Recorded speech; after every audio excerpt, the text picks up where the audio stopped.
out all badass. What's up? Thanks to all you that are already hanging out in the chat, man. Hanging out in the chat where all the cool people hang out. Gonna be a cool show today. Episode 35. Technically, probably 37, but I fucked up the numbers like months ago. So, yeah, it's 35 on the flyer, so that counts. So actually been thinking about doing this episode for a while. So I'm glad it's finally here, right? It finally happened. I heard HEXELLA from JD and I fucking dug it. And then I saw MERCILESS Savagery played live. Was it about a month ago now? I was like, oh shit. So I've been thinking about having, like, you know, people say, hey, we need females on the show, this and that. I was like, well, yeah, you're right. So here we are. So those of you that have been, you know, asking for it, and that day is here, man. So appreciate everybody again hanging out. Tell everybody to come hang out. Fraser's going to join me in a minute for about 2 minutes, maybe. Depending on how well he behaves, he behaves, but he'll probably it'll probably be 2 minutes. So, there you go. Hey, it's no more of those comments anymore. All right, so maybe you need to start a band too, right? But yeah. So keep Fraser on all night. No, Fraser. He has his shows. But anyway, some of the things I want to talk about first is I have a show on Thursday. I had the Hootenanny #1 with all kinds of crazy people. Andy from Flim, Roy Fox, Joe Pupo, John, fucking who else was on? I already forgot. But we're gonna have #2. These two dudes were supposed to be on #1, but unfortunately they weren't able to make it. But they're such nice guys that they're both gonna come on together, and that is Steve-O from Impetigo and Tim Morris from AC. They're gonna both be on together next Thursday, so that's gonna be fucking cool. Those dudes have stories for days, so it's gonna be cool. Fraser may make an appearance on that one too, if he's not busy mooching free food off his older brother. And Andy Jones, I'll probably extend an invite to you that day, so you can call out Steve-O for not replying to your email. But yeah, it's gonna be badass, man. Thursday, January 13th. That one's gonna start at 7. These guys are on the East Coast time. Yeah. But yeah, it's gonna be fucking awesome, man. And then also, I'd like to support my brother Roy. Tomorrow on his Death Metal podcast, he's gonna have Embalmer. I think probably the whole band on with him on the show. So tune in to Death Metal Podcast tomorrow. He's gonna start it at 5 p.m. Eastern, so that's 4 p.m. for those of us here in Texas. He's gonna have live in studio interview, etc., etc. So support my brother Roy. He supports me. I support him. All that crap, right? So tune into that tomorrow, man. Support my brother Roy. He's the one that made this badass jamming out all badass banner back here, man. All right, one last thing. So, Sound Exchange, Let me bring him on now. Fraser, what's up, dude? What's going on?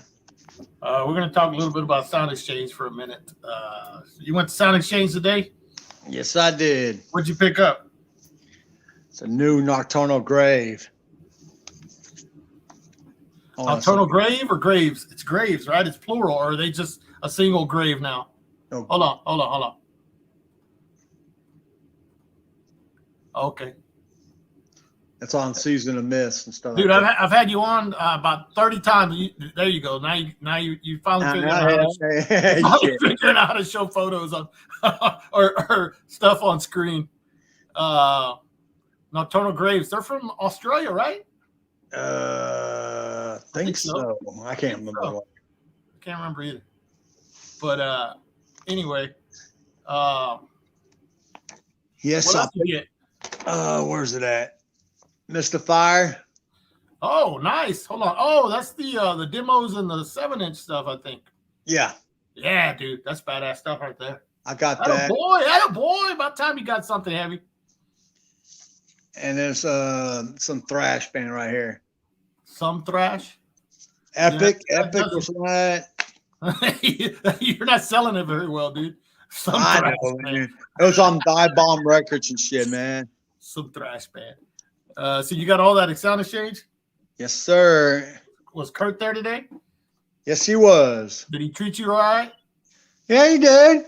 And I'm going to be there next week, too. Hell yeah. So go to Sound Exchange. Fraser's are every Friday. If you're in Houston, I happen to be in Houston on a Friday between 4:30 and 5:30? No. I get there after 3:30 after I get off of work. So 3:30 to 5:30, there's a chance you might I'm there for a little bit. Like today, I left early. Okay. I mean, not left early from my work, but I left there because I wanted to beat traffic. Yeah, so if you're in Houston and somewhere around wants to see my 3:30, ass, you can see the king in person.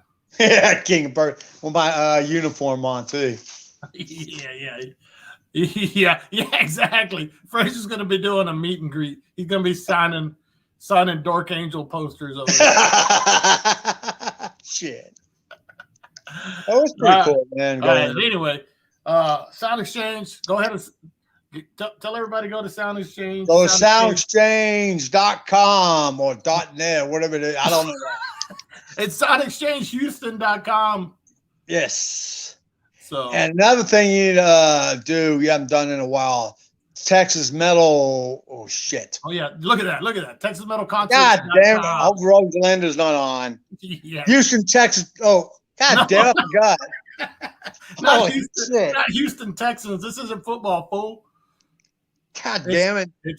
Let me help you out. Texas Metal Concerts. Yeah, Texas Metal Concert. And Texans suck. They blow. Yeah. All right. So anyway, all right, Fraser, I'm gonna let you go and I'm gonna start the show. So go harass everybody in the chat. Okay, later. All right, later. All right. So there he is, the king himself. Oh man, I forgot. Fraser, stay there for a second. Hold on a second. I forgot. I can't believe I forgot, Fraser. Fraser's gonna quit on me. All right, everybody, rock.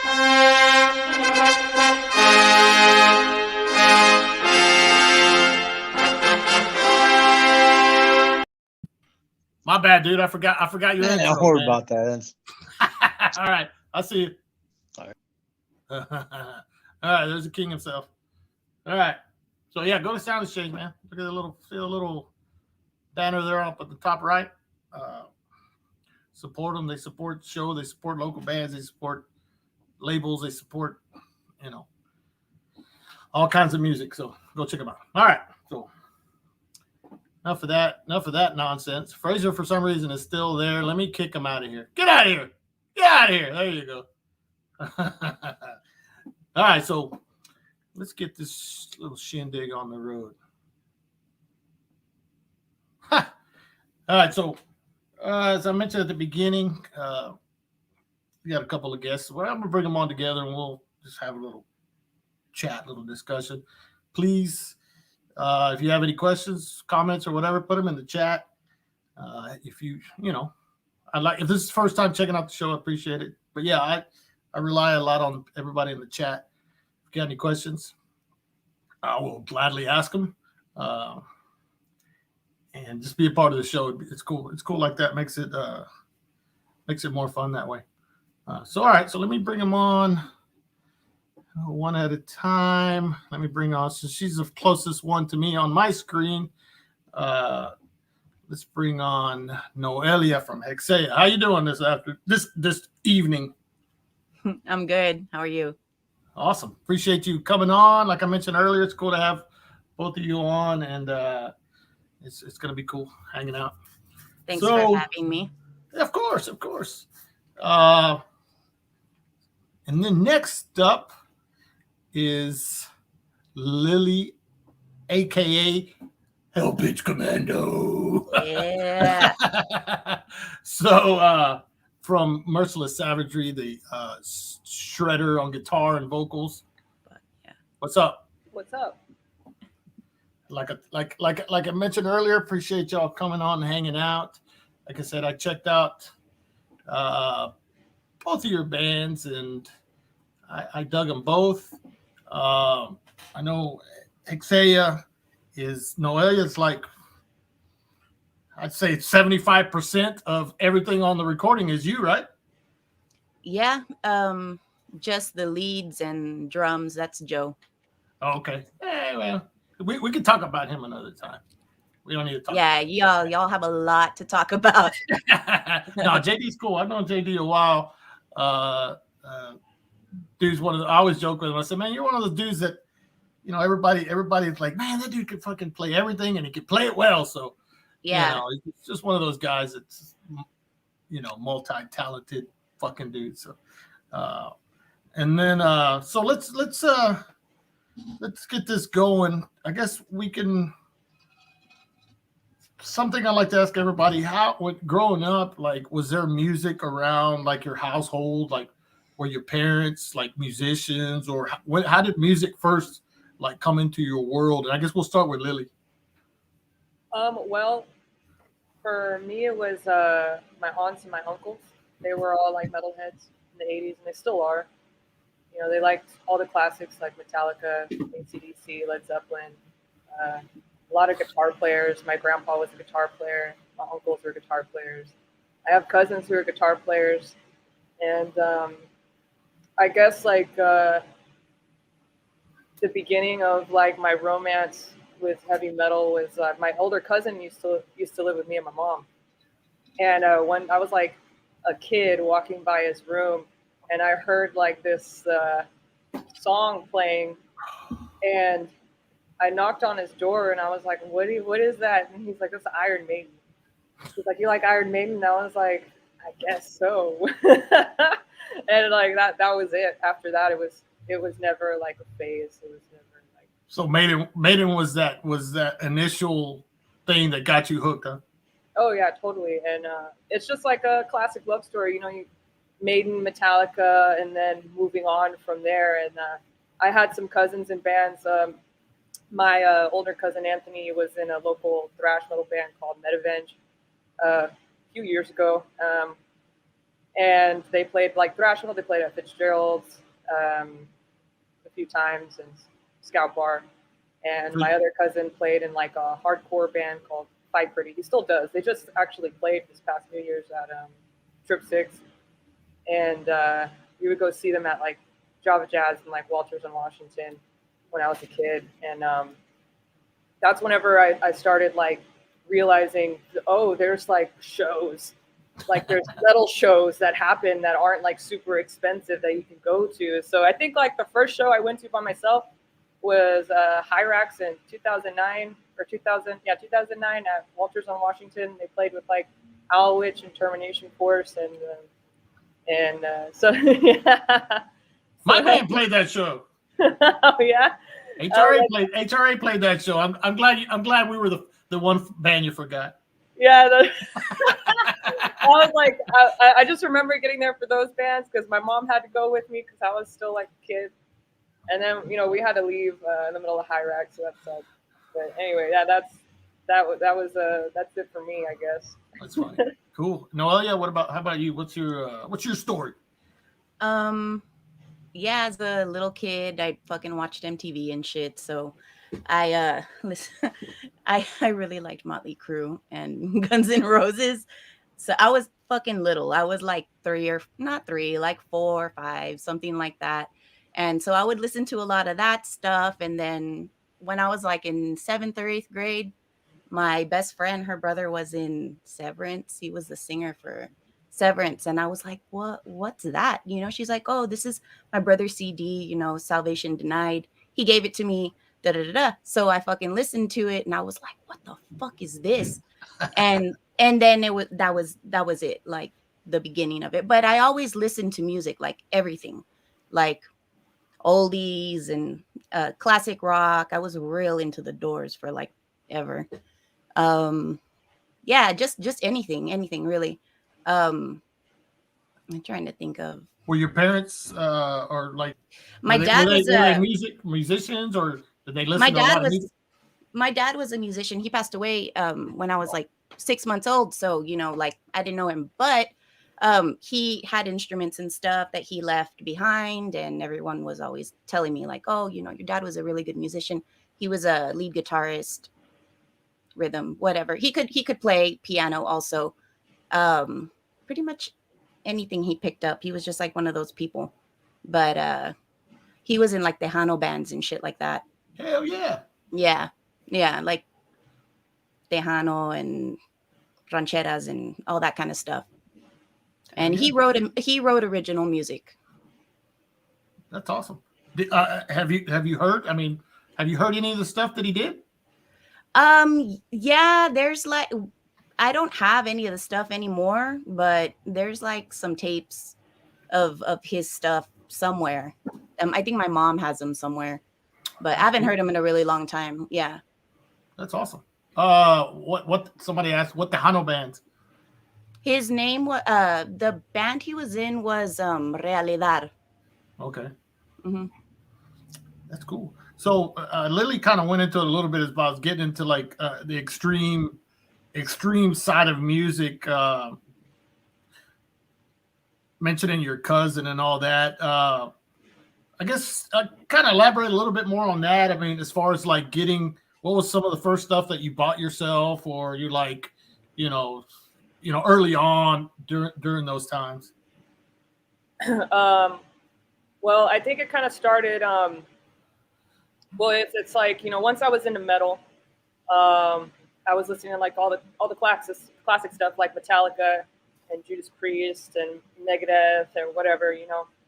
And then I think my first time kind of like delving into underground metal was FYE, the store that sells like that they used to have that just closed down maybe a few years ago. I don't remember when they closed down, but they closed all the chains.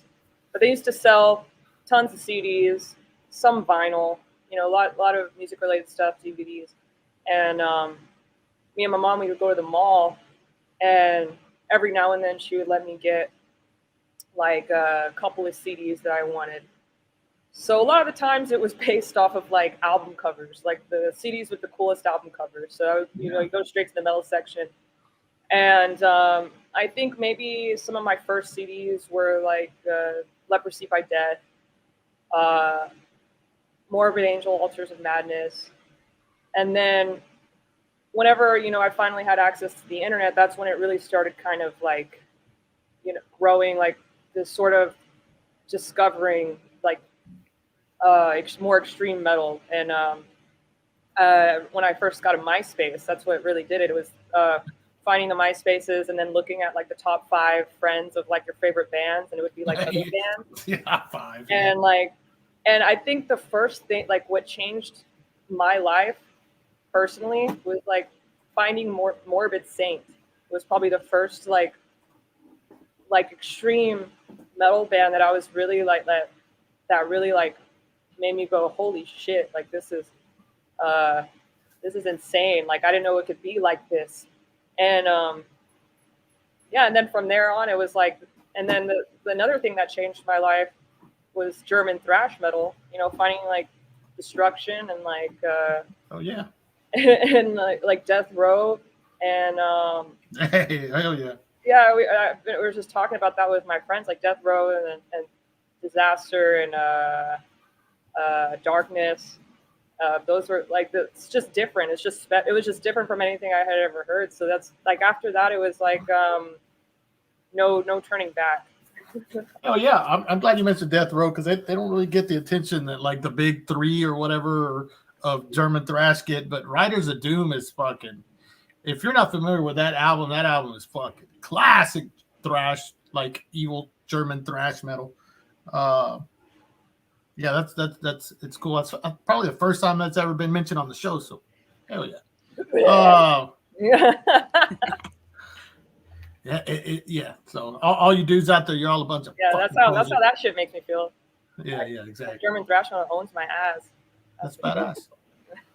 How about you, Noelia? What were some of those early things that you kind of bought for yourself? When I was in high school, I had like Brujeria and like Divine Intervention from Slayer, and then what else did I have? And when I really started buying metal, I started getting into like Dark Throne, like everything Dark Throne, everything, all of it, all the phases. Yeah, that fucking album, I burned it out real bad. Mayhem, all the shit, like anything that I could find from Mayhem, Oftalamia. They didn't put out a whole lot of releases, but that shit fucking changed me. It's like it's a band you don't really hear too many people mention either. I remember that band. Yeah, that fucking band is fucking Via Dolorosa is a perfect fucking album. What else? I'm trying to think of the first like extreme shit that I bought. And I have so much of it too. And I'm like drawing a blank. I fucking like, I hate it when people say, what's your favorite, like this? And I'm just like, I malfunction. Anyway, a lot of the Acrecock albums too. The first two Goat Whore albums. I'm trying to think of what else. DRI. Fucking yeah, Four of a Kind. I fucking love that album. That was one of the first albums I bought by DRI. That's awesome. That's cool. That's just a few of them.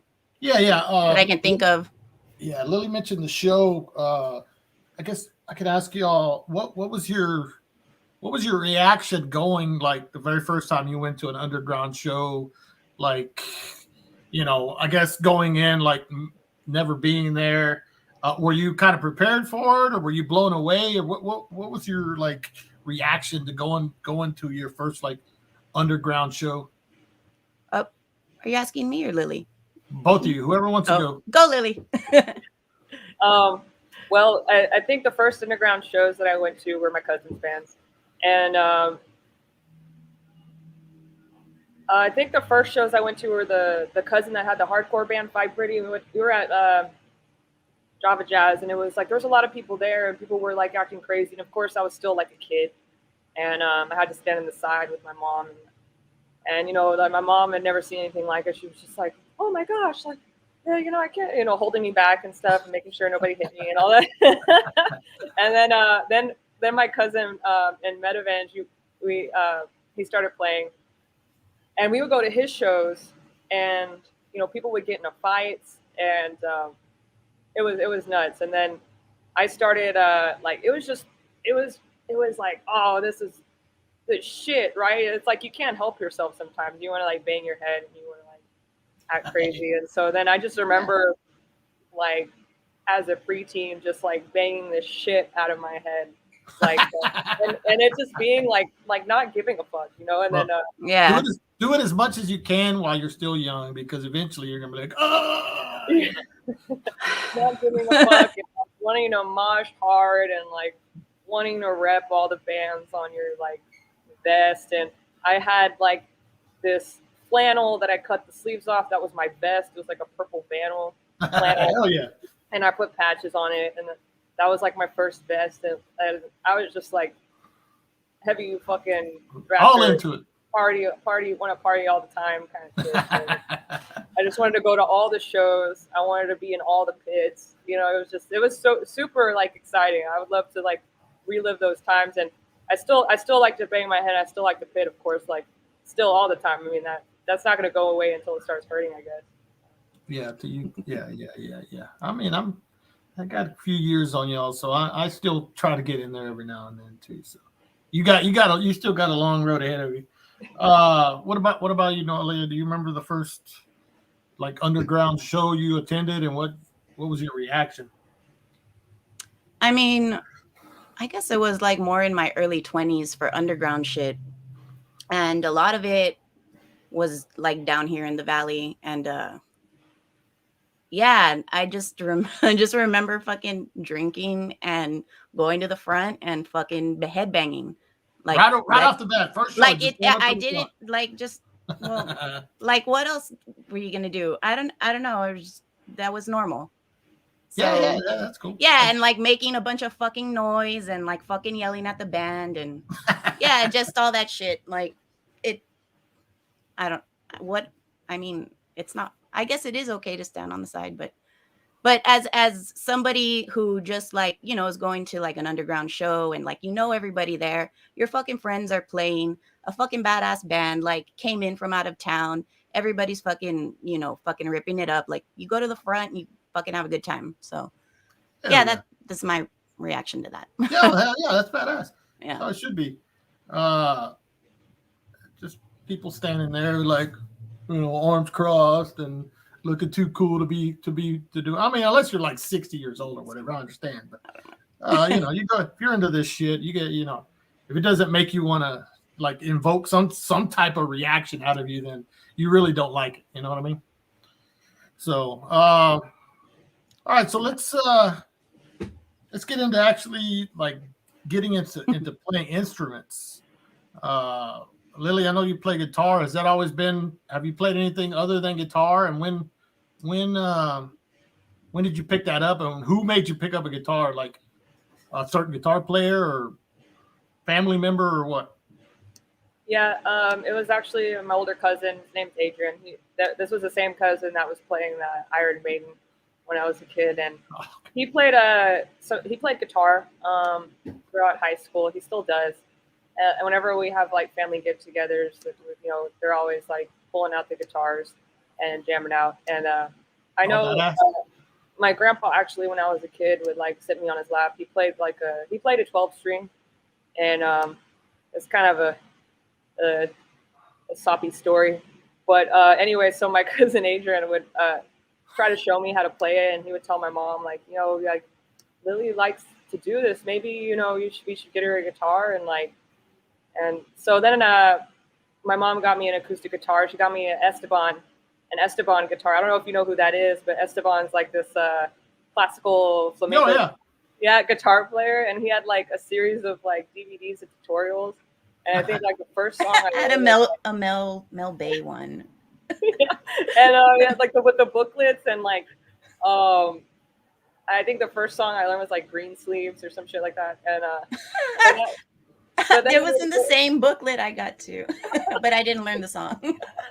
And so my mom was like, because my mom went to work and shit, and I would be home by myself. She's like, we should get you some like guitar lessons for after school or whatever.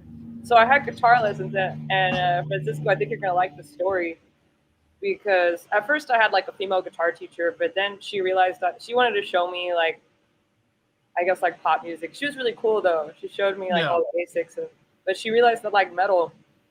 So she sent me to this other guitar teacher. It was called Texas Guitar Company was the name of the school. Yeah. Out in Katy, and my guitar teacher ended up being James Anderson, who used to be in Malignant Terror. Yeah, hell yeah. And I didn't know that. I didn't know that till like after I left. But yeah, he showed me how to play like Sabbath and some Zeppelin, and I did that for a few months, and that was cool. Yeah, and then that kind of for a few years it was on and off, but you know, since then it's like it's one of my favorite things to do. So. Would you say most people that like took lessons, they're like, I didn't. Most people are like, hey, just show me how to play like, Sabbath, Bloody Sabbath, or were you really into like learning like, actually how to play a guitar, or did you want to like just show me how to play, Priest or something? No, I didn't. I never. It was never like, oh, hey, can you teach me how to play this? It was like up to him to show me, like, I got and he wanted to. The first song we learned was "Paranoid" by Black Sabbath, and then we learned "Black Dog" by Led Zeppelin, and we actually played that at a recital at a church. So that was cool. Oh shit! Yeah, I was like 11, and there's still a video on YouTube of it. So yeah, You should have told me this. You know what? I can probably still find that right now and show everybody that's watching. Yeah. Right now. But Black Dog, yeah, show. Yeah, cool. Noelia, what about you getting into like? I know you play like guitar and bass and whatnot. Yeah. What got you going into wanting to learn how to play an instrument? All the fucking music that I listened to as a kid, as a teenager. In high school, I met Joe, and he was a fucking like a shredder, like, and he could play classical guitar also. So he kind of like taught me a lot of classical shit.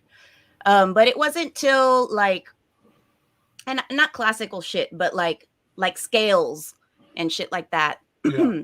So I would practice like scales a lot, and then like just try to like figure shit out on my own, and chords and shit like that. And I guess you could say that was around the time I was like 19, 20, 21, all through there.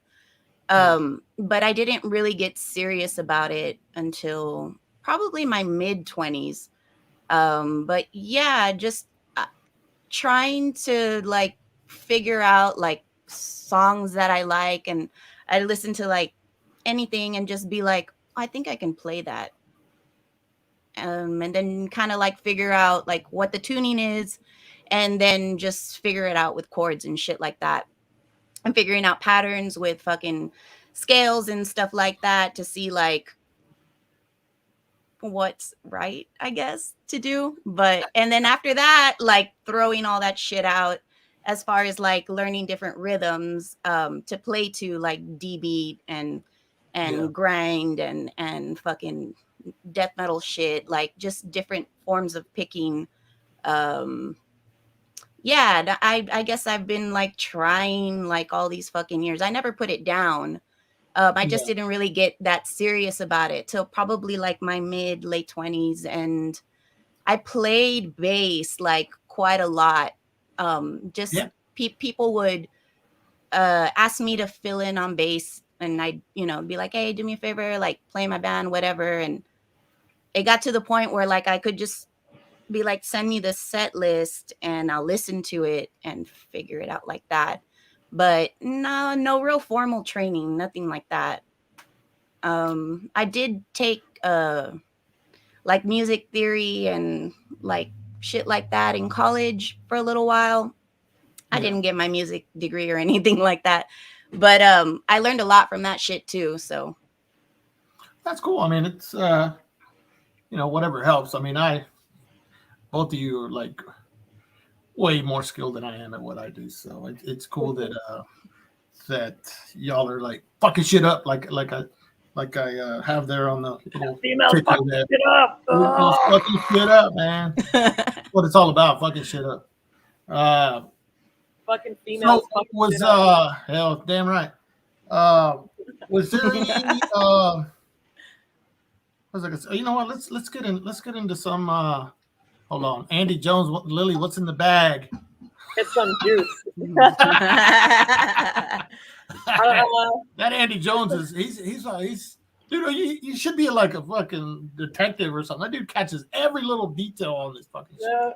Y'all are gonna be disappointed in me. I don't know. It's just my White Claw. It's my selfie. It's not. Well, I've been promoting V8 peach juices since I started this show, and I still haven't got a sponsorship. But that's what I got. I don't know what's everybody like swigging on out there. I got my.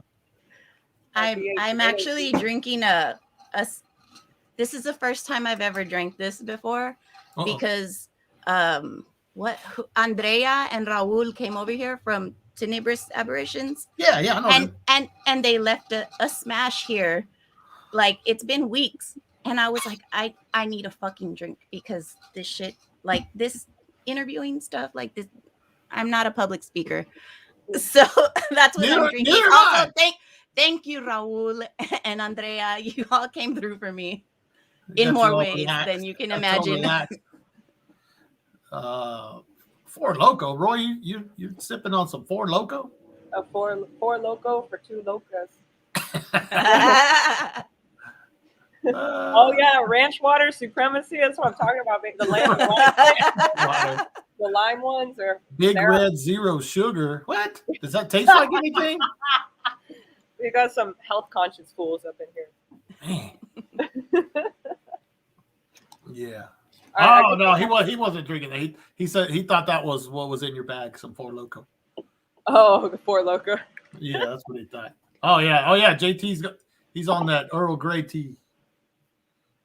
He loves that shit. Keeping it happy, keeping it. He obviously does because he's commented twice about it already. All right, so let's get into some jams. Let's listen to let me see which ones do I have here first. All right, let's listen to a HEXELLA song called "The Shining One." I believe I got the title right? Correct? Is that right? Yeah. All right, cool. I just make sure I got it right.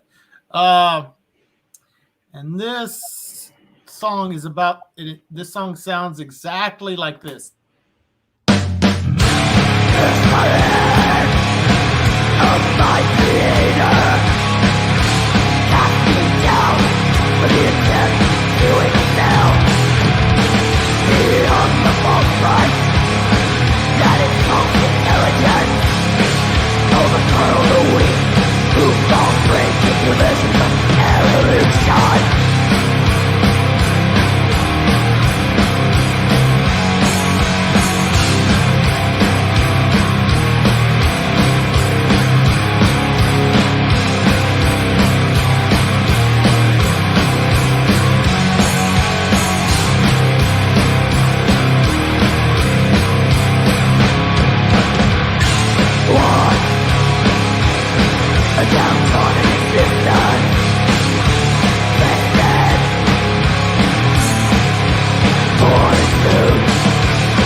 Hell yeah! Whoa, look at that. That's cool effect.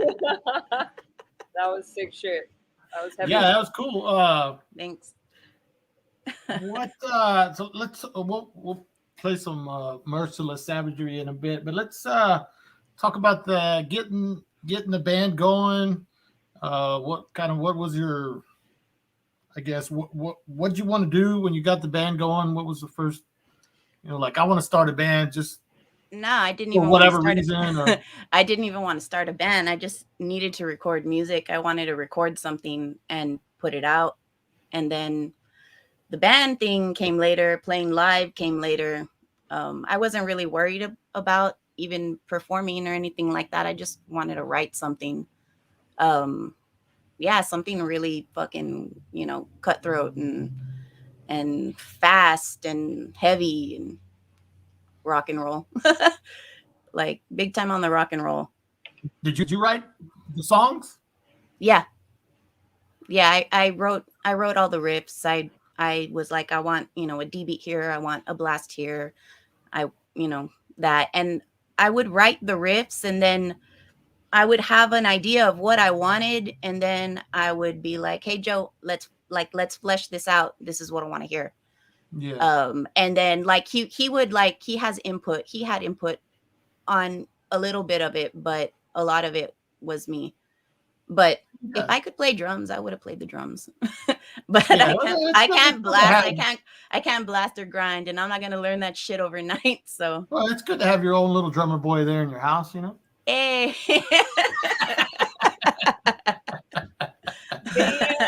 You're like, play like this. It wasn't me. It was him. I didn't say that. Where the drummer No. boy at? It's like He's I in- can just picture you getting onto his ass like, play it faster, puto.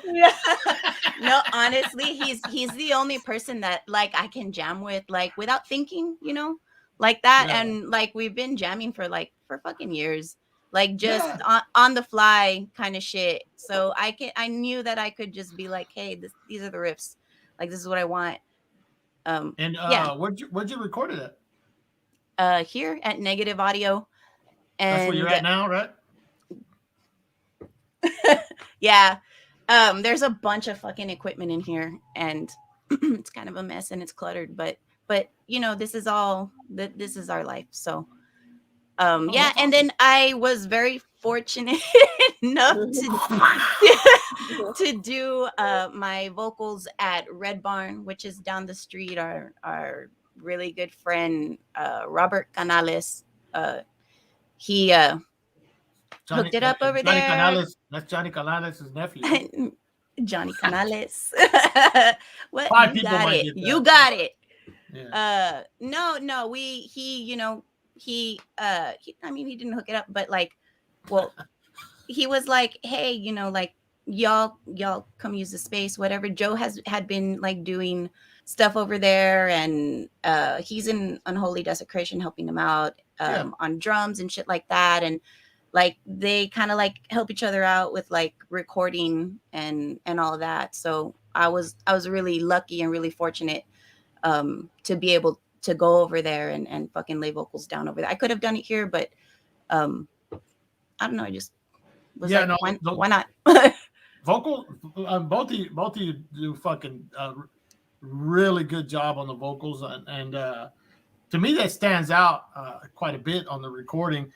Me, I'm real picky about vocals. If they sound like weak, if they sound like there's nothing behind them, the vocals right here, it sounds like you're fucking just holding up like upside down crosses and just like just screaming fucking blasphemies. It's fucking it's badass. And problems. Those of us with problems find ways to do something positive with them, But so where can people get this release? Is it out or? Yeah, it's on Bandcamp right now. You can get it through there. That song was off of the latest EP that came out, was A Road in Hell, and the other, I guess, demo that we put out, that Blood Ejaculate Chaos, you can get that one also on Bandcamp, and it's it's it's available there, and then it's gonna come out on Tenebrous Aberrations on CD and Goat Throne Records tape, and that should be like really, really, really soon, like a couple weeks probably. Like we'll probably have some of that shit at the show there in Houston. So they're at the White Swan on the 22nd. Yeah, we'll get into that.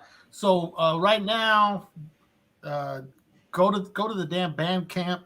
Obviously after the show's over, but you can. It's easy. I'll put the links like after the live stream is over. But I mean, I think if you've managed to find your way to watch this, you could probably Google like HEXELLA Bandcamp, and you'll be right there. So I think you're all smart enough to figure that out. So go check that out. Get a digital copy or whatever, and then get a physical copy when they're coming out or when they come out, and all that shit. Someone asked, will there be a 3-way split with Dark Angel? With Dork Angel. Dork Angel. A huevo. That band. Oh man. Yeah, maybe. But yeah, as I was saying, go check them out on the Bandcamp, and let's check out a little bit of Merciless Savagery. So this song is let me see, which one should I play? Oh, Moonlight Savagery, right? Did I get that right, Lily? Yes, sir. Okay, there we go. Oh, yes, sir. Don't say that. You make me feel fucking old.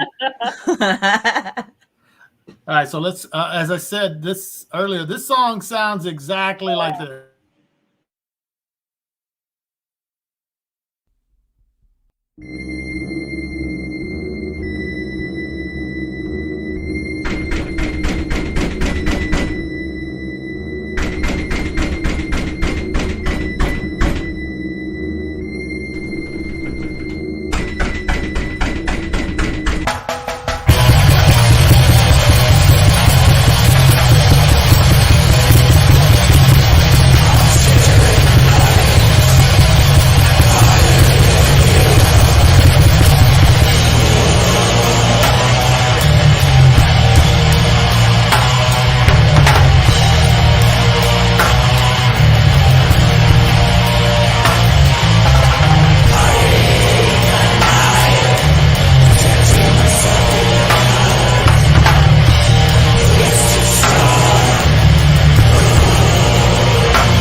Yeah.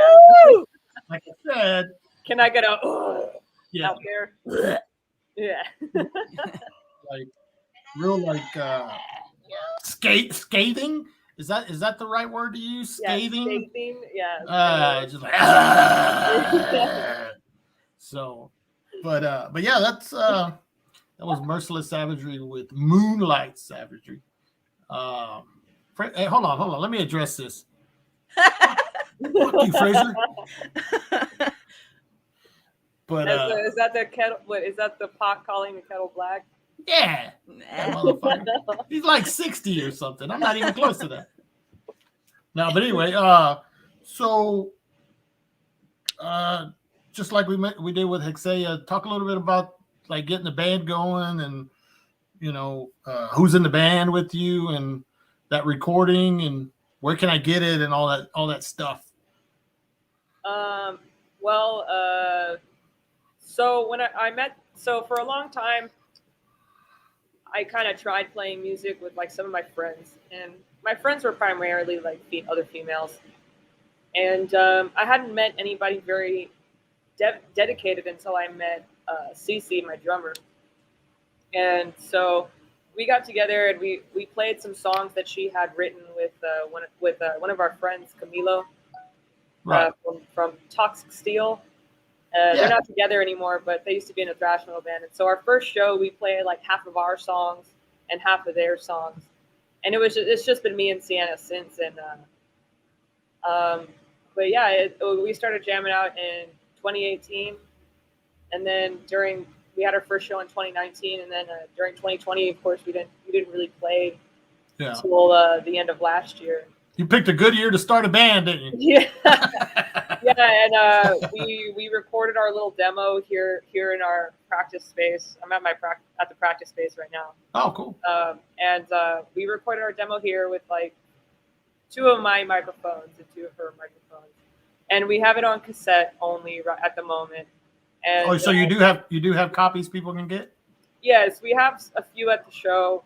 We do them all like ourselves, and we dub like the cassettes on like a stereo that I have, so we can't like hash them out like very fast, but that's how we do it. So we're just in the process of writing songs, and hopefully we'll put out like another demo or another cassette. One day we would like to put out like a release, and we have had like plenty of friends. We've had friends from like Barncore Records. We've had friends here in Cryptic Void who like have offered to record us and stuff, but we're just writing more stuff until then, and eventually we will have like an official release. Hopefully, that's the goal. So. Yeah, and, you have a band camp, right? Yeah, we have a band camp. It's Merciless Savagery HTX, and mercilesssavageryhtx.bandcamp.com. That's our band camp, and you can probably find the link on like Facebook or Instagram or something. And I don't think I've mentioned it here yet, but we do have a show this month on the 22nd here in Houston at the White House. Yeah. It's going to be Merciless Savagery. You're talking about this show?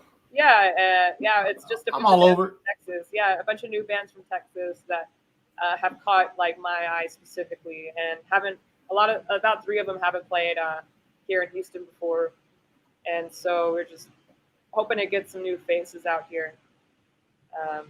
Yeah. Yeah, so the lineup, let me see. Let me see if I can still read logos. Wolf Skull, Sadistic Force. I don't know how do you pronounce that? That's Exile. Exile. They're really cool. They're kind of like Venom Worship and like Motorhead Worship. So Maximum Trauma, right? Yeah, Maximum Trauma from San Antonio. And then they got some guys from one of the guys was playing for forgot the band. Anyway, if Andy, if you're out there, she is actually. Somebody just asked that, so let me ask. Roy just asked who did the artwork on the Merciless Savagery demo cover, and that was Andy, right? Actually, I have a T-shirt right here. We're gonna have at the shows. Hold on, let me put you solo so everybody can check it out. All right, so this is the T-shirts we're gonna have. This one was by my homegirl Andy from San Antonio. It's got some angel bitches burning in some flames at the gallows, and she actually drew this. You can find her on Instagram as Fleshchasm. And I told her I wanted when I asked for the art, I was like, give me some shit like this. You know what I'm saying? Like, yeah. So then she heshed out this shit in like less than an hour, and it's really badass. My friend Fleshchasm. So anyway. Yeah. And, She actually the logo I drew myself. And nice. but for the That's badass. yeah, my drummer did some artwork for us for the demo, and I do the band logo, and my friend Andy drew the t-shirt artwork. Yeah, for the four of you that bought the Thy Feeble Savior unreleased 2017 demo, she did the artwork on that too. Andy did the artwork for us on that. So yeah, artwork's awesome. Yeah. She did that, and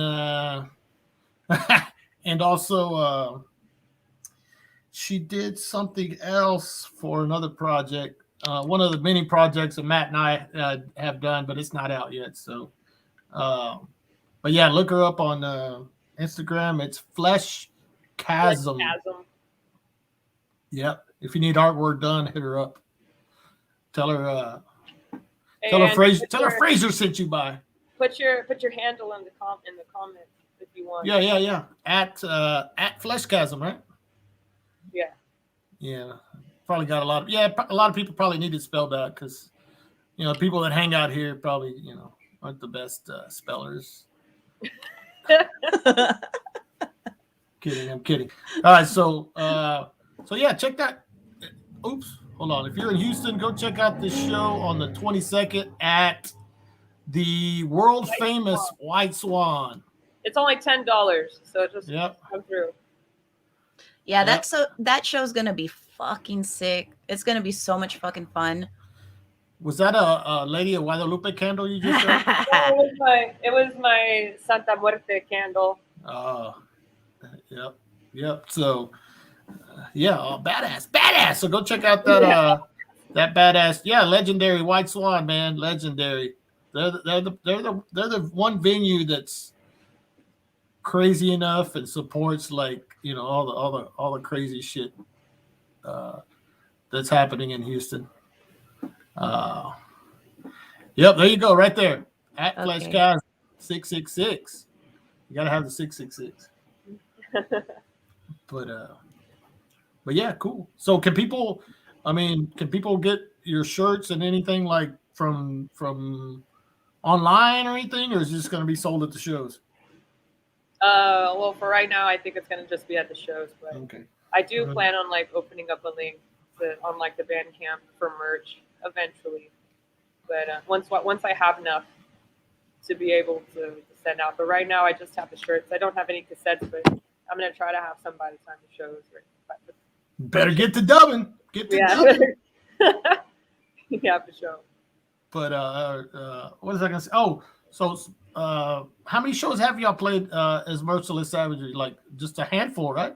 Yeah, just a handful, just enough to count on both my hands. We haven't really played that much. We played a couple in San Antonio. We played Gash Bash for my friend Andy in her backyard. That was awesome with Maximum Trauma. That was like a day show, so it was hot as fuck. And then we also played with Exile out at Foss Bar, and that was badass. So, that place is cool. Yeah. How have the shows? I mean, how have the shows been? I mean, or what's it? Was this the first time you played live with this band?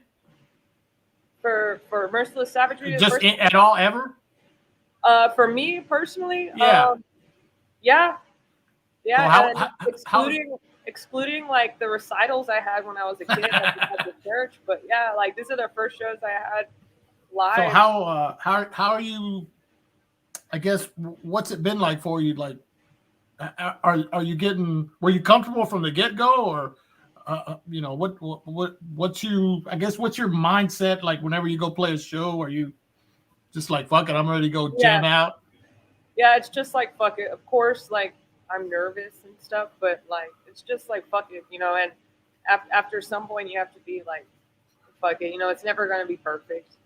And it was the first time we played, it was badass, man. It was the first show you did, you mean? Yeah, it felt like a big ass release, it was splooging all over the place. It was awesome.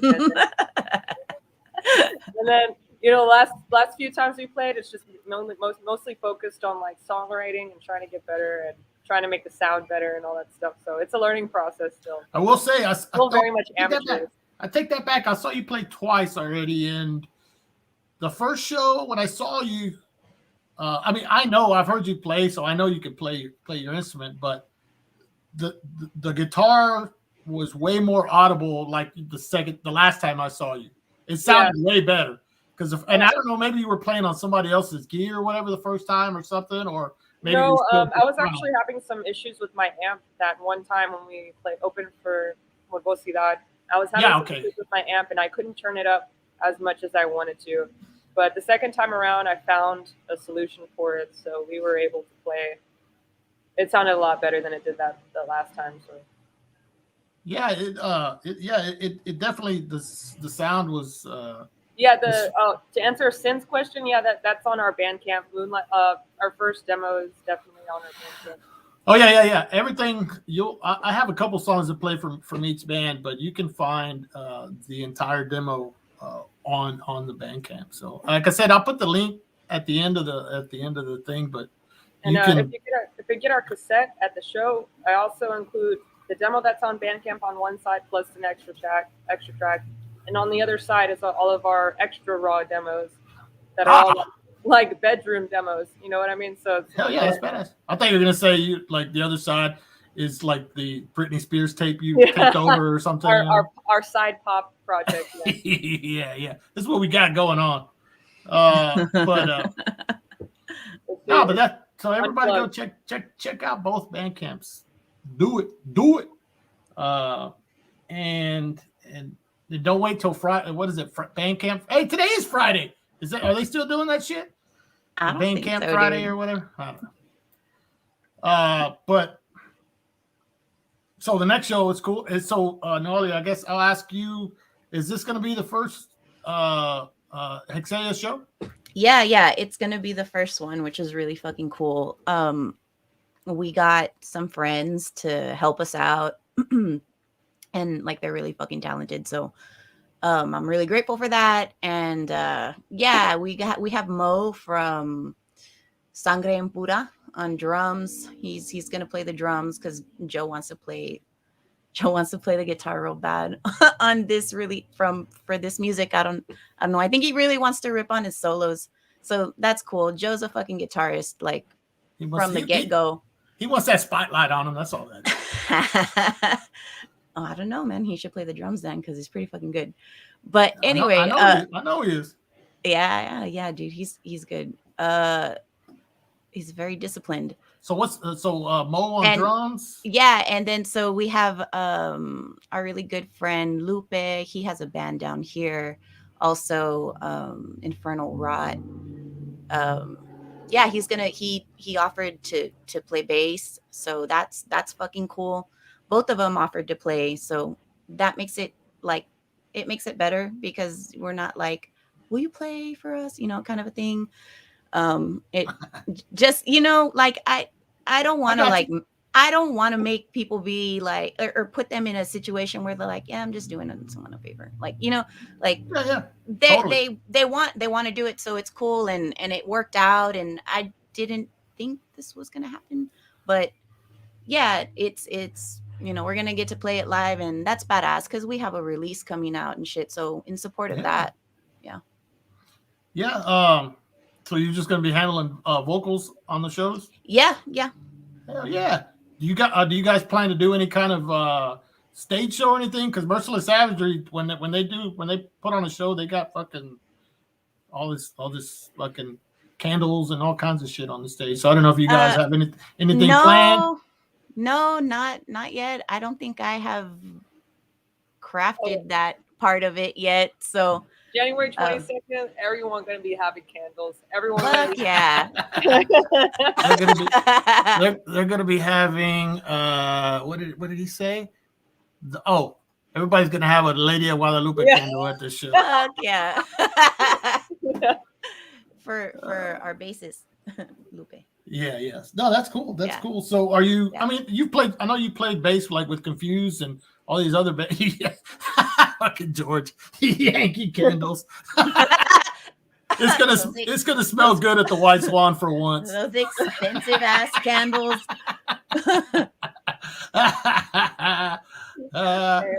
Iris says she wants to go. Iris, just go in the trunk or something. Just make your way over there. Yeah. Yankee scented candle. candles out here. There you go. There you go. Gonna be smelling good up in here. Yeah. So, but no, that's badass. January 22nd at the White Swan Live. Lot of. I think it was like six bands or whatever. Yep. And then what else was that? Oh, let's jam out to some more. Let's jam out to some more songs. But let me check something real fast.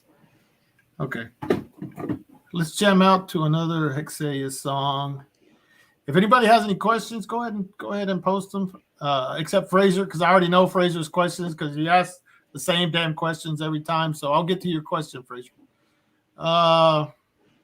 Okay, this is off the demo. What's it? Blood ejaculate.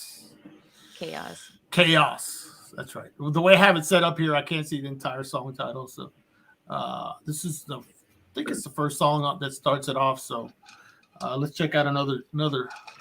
Let's jam out all badass together.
Hell yeah! There's the smoke.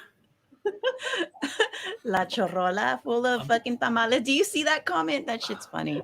Oh, charola full of tamales. Yeah, that's my buddy.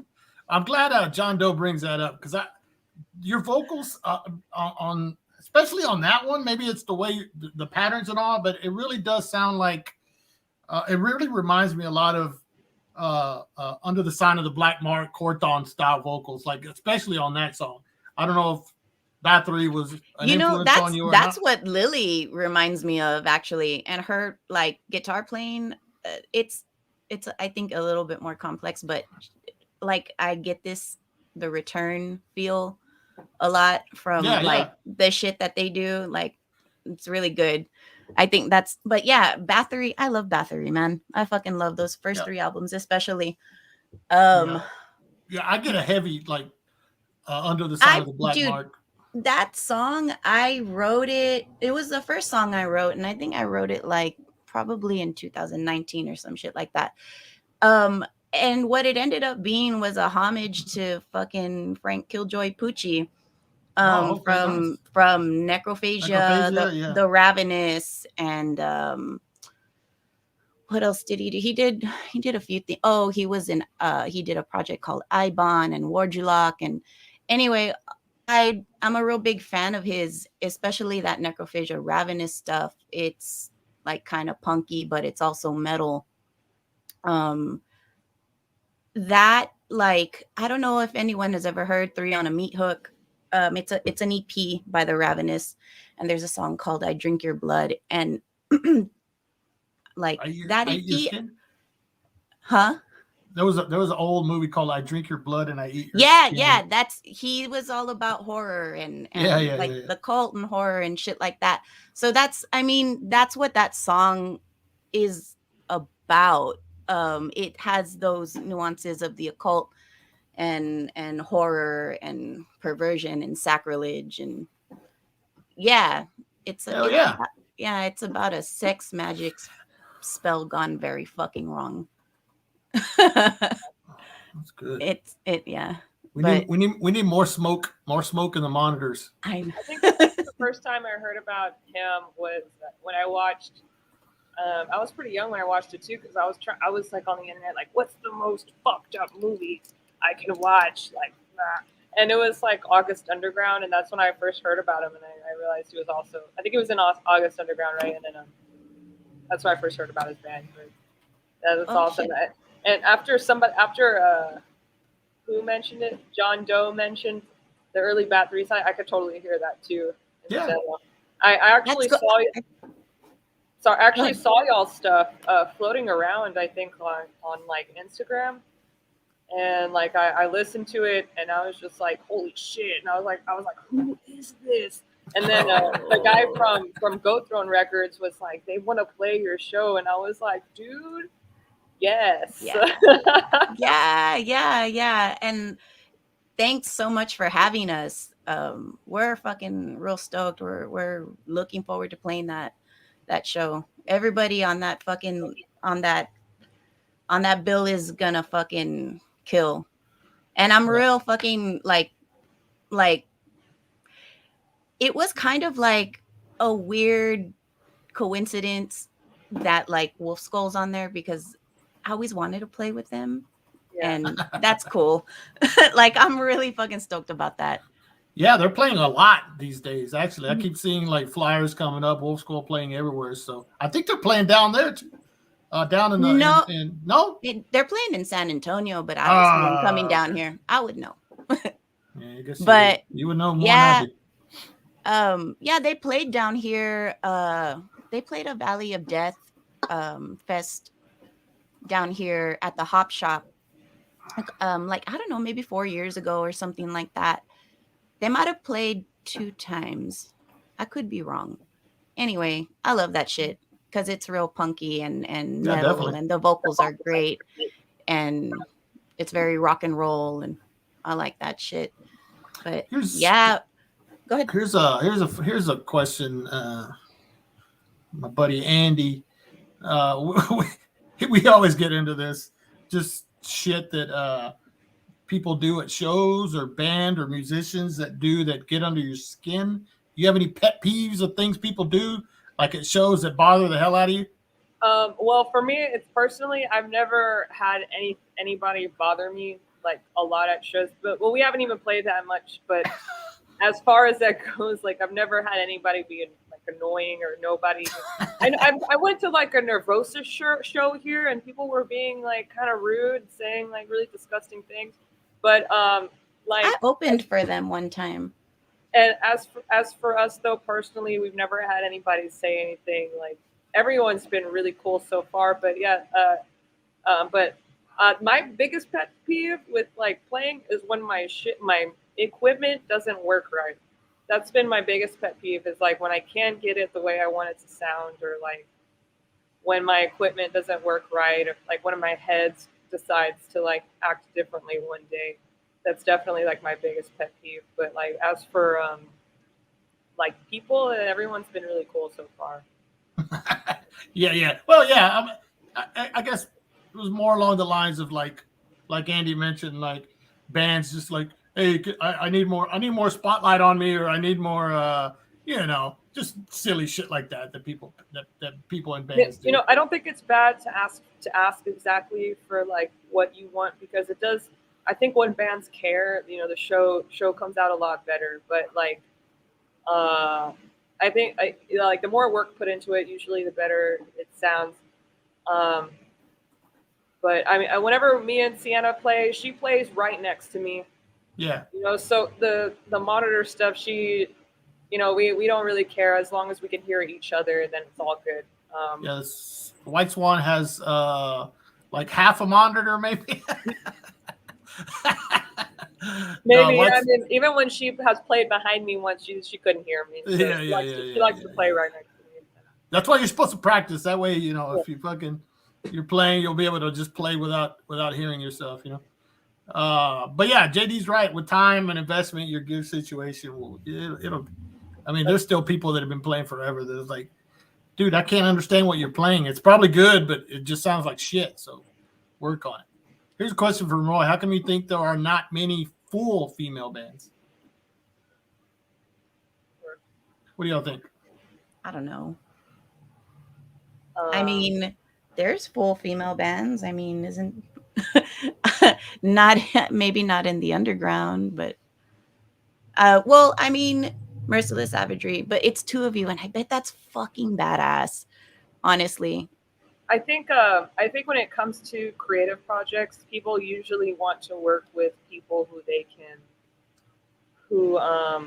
like you can trust and they can relate to. Yeah, that them. you can trust and relate to, and all that stuff. And usually that's other women, especially when you're also a female. You grow up, and as far as my personal experience, when I had more female friends, and if I wanted to do a project, they were the only people I could reach out to. And usually they weren't like, there's not. I guess it's like a complex situation with, more women don't get as exposed to it. I mean, thankfully, if it wasn't for like my family, I wouldn't have been exposed to metal. But not everybody's the same. And as far as why there aren't many full female bands, I think that's what I just said. Usually when you're involved in a creative project, you want to work with people who you can relate to and who you can. Yeah, I don't think I can relate to a lot of females around here, like as far as what I want to do musically. And I'm not going to try to convert someone, so there's going to see no point in that. And I think that's why I initially wrote the shit by myself and just fucking did it by myself because I wanted to. It's cool. It's fun. Hell yeah, it is. Hell yeah, it is. Yeah. I mean, I guess kind of staying on that topic. I mean, me growing up when I did, I always got a lot of like, way back when. It's like, why are you into this? What the hell's wrong with you? When you guys were getting into this stuff, what kind of reaction did you have from like family members or friends or I'm just curious to hear what you guys were told. I had a lot of support from a lot of my friends. Like they weren't going to do it, but like, or join a band with me, which would have been fucking awesome. But, but it's a discipline and it takes a lot of time. But I think I had a lot of support, like with my few friends, and like my family, I guess my closest family, they were like, oh, she's weird, like like that's just her, and the reactions I got, I guess, were, you sound like a man. Like, okay, whatever. I don't know. And yeah, have a lot of, just people in the scene that um I guess I'm lucky in that way, because I like go to the shows and stuff, and I try to support like bands that I like, and not just anyone, like just to be there. Like if you can get me out of my house, like that's a that's like a not a big thing, right? But like I won't get out of my house for just to go out. I don't even like to go out in public much anyway. Well, no. I'm glad you say that, because I've been saying that forever. Support shit you like. You're. It's impossible to support every single thing. Yeah, Support and the things that you're into, and I don't think I'm entitled to anyone's support anyway either. Like exactly. if you do support the stuff that I do, that's badass. And if you don't, cool. Like too, like you don't have to pretend. I really would respect you more if you didn't pretend. No, absolutely. Tell me. Tell if you don't like what I'm doing, tell me. I don't care. Yeah. It is what it is. Don't just try to blow smoke up my ass. Just Me, so I me can. and, whenever me and Sienna practice, we'll do in between songs. We'll just we'll be like, "You guys fucking suck!" Like after we play a song, like, "Show us your tits!" Like after we play a song, I don't know. I guess we want to hear it. So, blow another cloud of smoke. Yeah. See, this is why I've been friends with George so long. He tells me I suck all the time, right? So that's what I'm talking about. Love that. Oh yeah, look, Andy's getting all fucking sentimental. You're not special because you're female. You're special because you're one of us. Oh. But I mean, and I just. Okay, so who would win in a fight, Frazier or David Hasselhoff? Oh yeah, I missed that. Oh, I was watching Knight Rider today. Well, Joe was watching whoever fights the dirtiest. First of all, we have to find out what kind of car Frazier has. What kind of car? I don't even know what kind of car Frazier has. Will your car protect you? Yeah. Will it be there for you? Yeah. Probably not. It won't talk to you and give you advice. And Sadistic Force is up in here, and they said sickest female metal singers: Holy Moses and Sacrilege. Sacrilege fucking rules. My Death's Door. That shit rules. My fucking. I've had Lori Bravo from Nuclear Death and Sharon from Dercada. I don't know if you guys are. I listened to some of the Lori Bravo interview. That was cool. I want to watch. I haven't watched it, and I've been like seeing it there, and I'm like, I need to fucking watch that. I need to watch it. But those two were like early on, like extreme fucking. You know what I mean? Like, somebody out there doing it. Somebody mentioned, I don't know if y'all are familiar with a band called Osagram. They're like an all-female black metal band.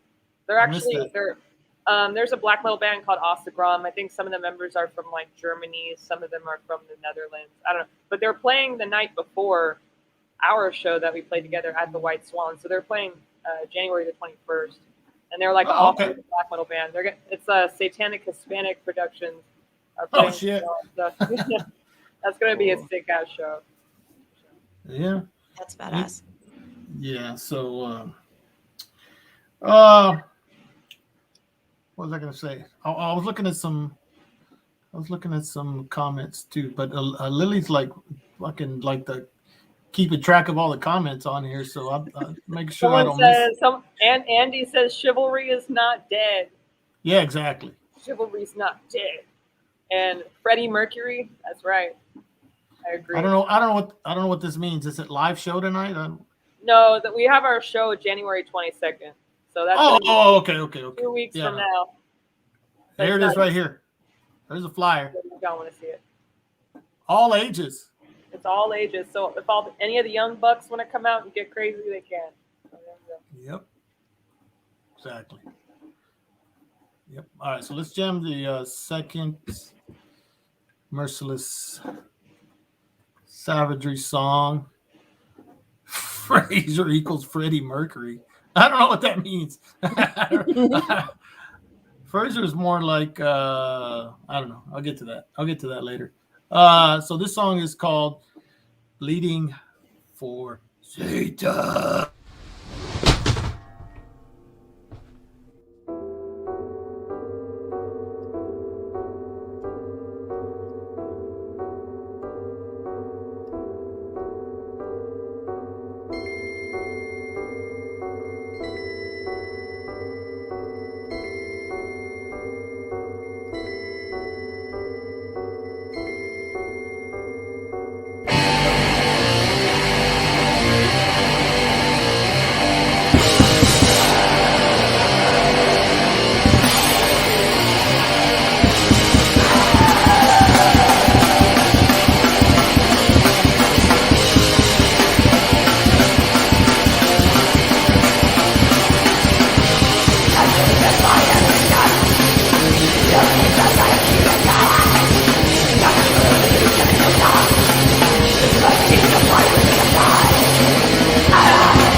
Hell yeah! That's Woo!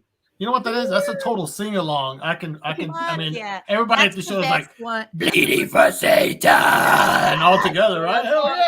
That song was inspired by my period. So that shout out to all the women in the audience. If you're bleeding for Satan tonight, shout Hey, out to being you. a woman is fucking a grotesque. It's a grotesque business, man. Yeah. You don't even fucking know. Yeah. If you know, you know, but if you don't, forget about it. You only hear this kind of shit on this show right now, by the way. Fraser, like 3 days late. Hell no, my car will protect me.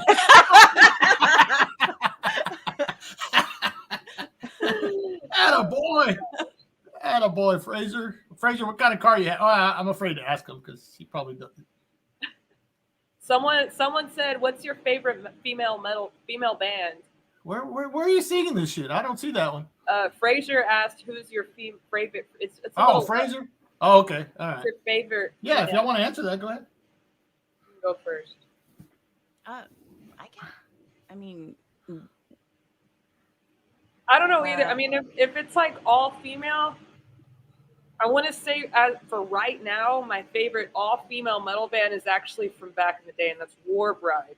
I was actually listening to their demo collection, like War Bride. I don't know where they're from. I think they're American, but it's like an all female metal band from the 80s, and they have just demos, and they're just awesome. I was also listening to this death metal all female band from Florida called Demonimacy from Florida. Demonimacy. They only have like a demo, and they played Milwaukee Metal Fest back in like '92. Yeah, Durketta's badass. Mythic. Mythic. Yeah. Mythic. I like Funerus a lot. I like Thor's Hammer. Hell yeah. I saw something on you. Where did I see on you? Oh, go ahead. There's primarily when it comes to like all female metal bands, it's like heavy metal, like Jaded Lady, and like there's also a lot of badass female fronted bands like Snow White. It's awesome. I mean I know it's not Vixen metal is or anything badass. like that. What do you mean? Don't say Vixen. Vixen rules. I me personally, nothing. Oh, Anybody asked. I like Doro. Dora, Like yeah, Dora. she's pretty fucking magnificent. Doro kick Like ass. I love watching her videos. I love her. I love her attitude and I like don't know. her, I don't know. and, you know, she's awesome. And She's I very- like Lucifer also. They're from Sweden. I went and caught Lucifer. Oh yeah. A couple years ago. Fraser's always talking about that band. Girl School. What about are you guys into the Runaways? I familiar with haven't the gotten Runaways? into the Runaways. I know who the Okay. Runaways are, but I can't tell you. My all-time I have all favorite, those. the Go-Go's. Do you know I do what? Runaways. I'm not even joking. I've listened to the Runaways. Like, I believe you. At work and stuff, and the Runaways. It's like it One blows sec. my mind that they wrote that shit when they were like 16 years old. You know, when they were still in high school. Yeah. I don't wanna stay in school. It was like what? You know. Anyway, that shit owns my life. Yeah. They wrote Cherry Bomb, right? Talk amongst Yeah, yourselves. Cherry Bomb, Talk yeah. amongst That yourselves. song's fucking heavy. Mira. Shit. Oh shit. Yeah, Oh shit! Look at that! Wait! Put that back that up. trips me up. People do I a know lot of Booger dudes over like that band. Like your generation likes the Go-Go's a lot. here. They kick ass. Yeah, I have your generation. I don't know where my oh yeah, thanks. Y'all old motherfuckers, that's what she meant to say. L7, that's another one. Yeah, L7. I don't know. I love L7 actually. Like Andy, their riffs. Andy The knows what's riffing up. is That's a really jam, Andy, right fucking there. good. Andy, plus to love. Hell yeah, it's a jam. Bikini Kill. A lot. There's a lot, man. There's a lot. Yeah. There is a lot. There's actually a shit ton. If now that the internet exists, it's like it's a lot more easier to discover like all the females that were involved in like metal and rock and roll back in the day. So Yeah, I'm a real there's big actually plenty. Susie fan. Like I'm a real big Susie and the Banshees fan. Oh yeah. It's not metal, but like I really like the early stuff, like the Scream and I'm trying to think of some of the earlier stuff that they did. I think Hyena wasn't that early, but the Scream was one of my favorite albums from then. Yeah. I like Susie a lot. Hell yeah. Don't forget it. You'll need to go check. I don't know where I couldn't find the first album, which is my favorite one. Damn it. There's actually this band that I personally, they're new. They came out with an EP recently. They're from Chile, and they have a female singer. They're called Defeater from Chile. And like, anyway, they have a cover of Asian Steel, Bleed for the Gods, and all that stuff. And it's so sick. It's been like my favorite thing for like at least the last year and a half. It's fucking badass. You know, there's a band from Spain, maybe, that Mike from Sinai did like some backing vocals on one of their songs. I can't remember for the shit of me to remember what they're called, but I know it was like it was at least three females in the band, maybe. I can't remember the name now. Somebody, I'm sure somebody knows. I think they're from Spain, but I could be totally wrong. I don't fucking know. But there's this band that Iris actually found. I think they're called Sepulchral Rites. Yeah, she mentioned it earlier. That's right. Yeah, that band is like really fucking good. That band is the shit. I'm trying to remember. Yeah, I don't remember. I can't remember. I mean, I could be totally wrong about Spain, but they're from Europe, I think. I just couldn't remember, but I think they did like a Cyanide cover at one point or something, and like heavy death metal. Do you remember 13? Like they were on this compilation tape, and they did a cover of Triumph of Death. and it was so fucking good. And that was it had who did it have? It had what's her name from Electric Wizard? She plays the guitar in Electric Wizard, and that was the band that she was in before Electric Wizard a long time ago, and it was called 13. Dude, that fucking cover of Triumph of Death was so fucking heavy. I remember the first time I heard it, I think I must have been like 19 or 20 or something like that. Joe had it on tape. I don't know how he got that tape, but he had it. I know. I I listened. know there's that like, Japanese band that was like very Hellhammer worship. What are they called? Oh, Gallhammer. Gallhammer. Yeah. I like that with Vivian. I forget her stage name, but her name was Vivian something. Like, yeah. Oh, look. Let me ask y'all this. What do y'all think of what's your opinion on when you see a flyer or something and it says female fronted? What's your opinion on that? I personally like I don't like it because it's one thing where you like right now you give a platform for women to talk, but it's another thing when you use like somebody for clout. You know, yeah, I mean? Like that's a kind of a form of exploitation. It's like female fronted. Like it's like that's not a fucking genre. Like we're just jamming out. Like jamming out all badass. All badass. Yes, and I'm pretty sure those women, they want to be recognized for their musicianship and not just because they're women. You know what I mean? It's right. Just like anybody else. They want to be, if you're a man, you want to be recognized for like your musicianship. If you're a woman, that's what you want to be recognized for too, as well. Of course, being the fact that you're female is something, I guess, that is different and it draws interest and stuff. But like, insofar as like gaining clout for a show, you could just tell. You know what I mean? You could just tell when it's that way. But at the end of the day, you still have to perform, right? You still have to and you have to write a good song like, and all that. And that's the same reason I don't pursue the whole like all female band. Like I don't have anything against it. You're fucking lucky if you can find other chicks to fucking jam out with and that are fucking disciplined and into the same shit as you. Like you're fucking lucky. But like it's not everything, you know. It's like who can I jam out with? Like who's into this shit? Who's disciplined enough to fucking like follow through like with all this shit, you know? So yeah, that's how I see that. But that's trust me, it's hard. It's hard for me to find people you trust and people you trust also.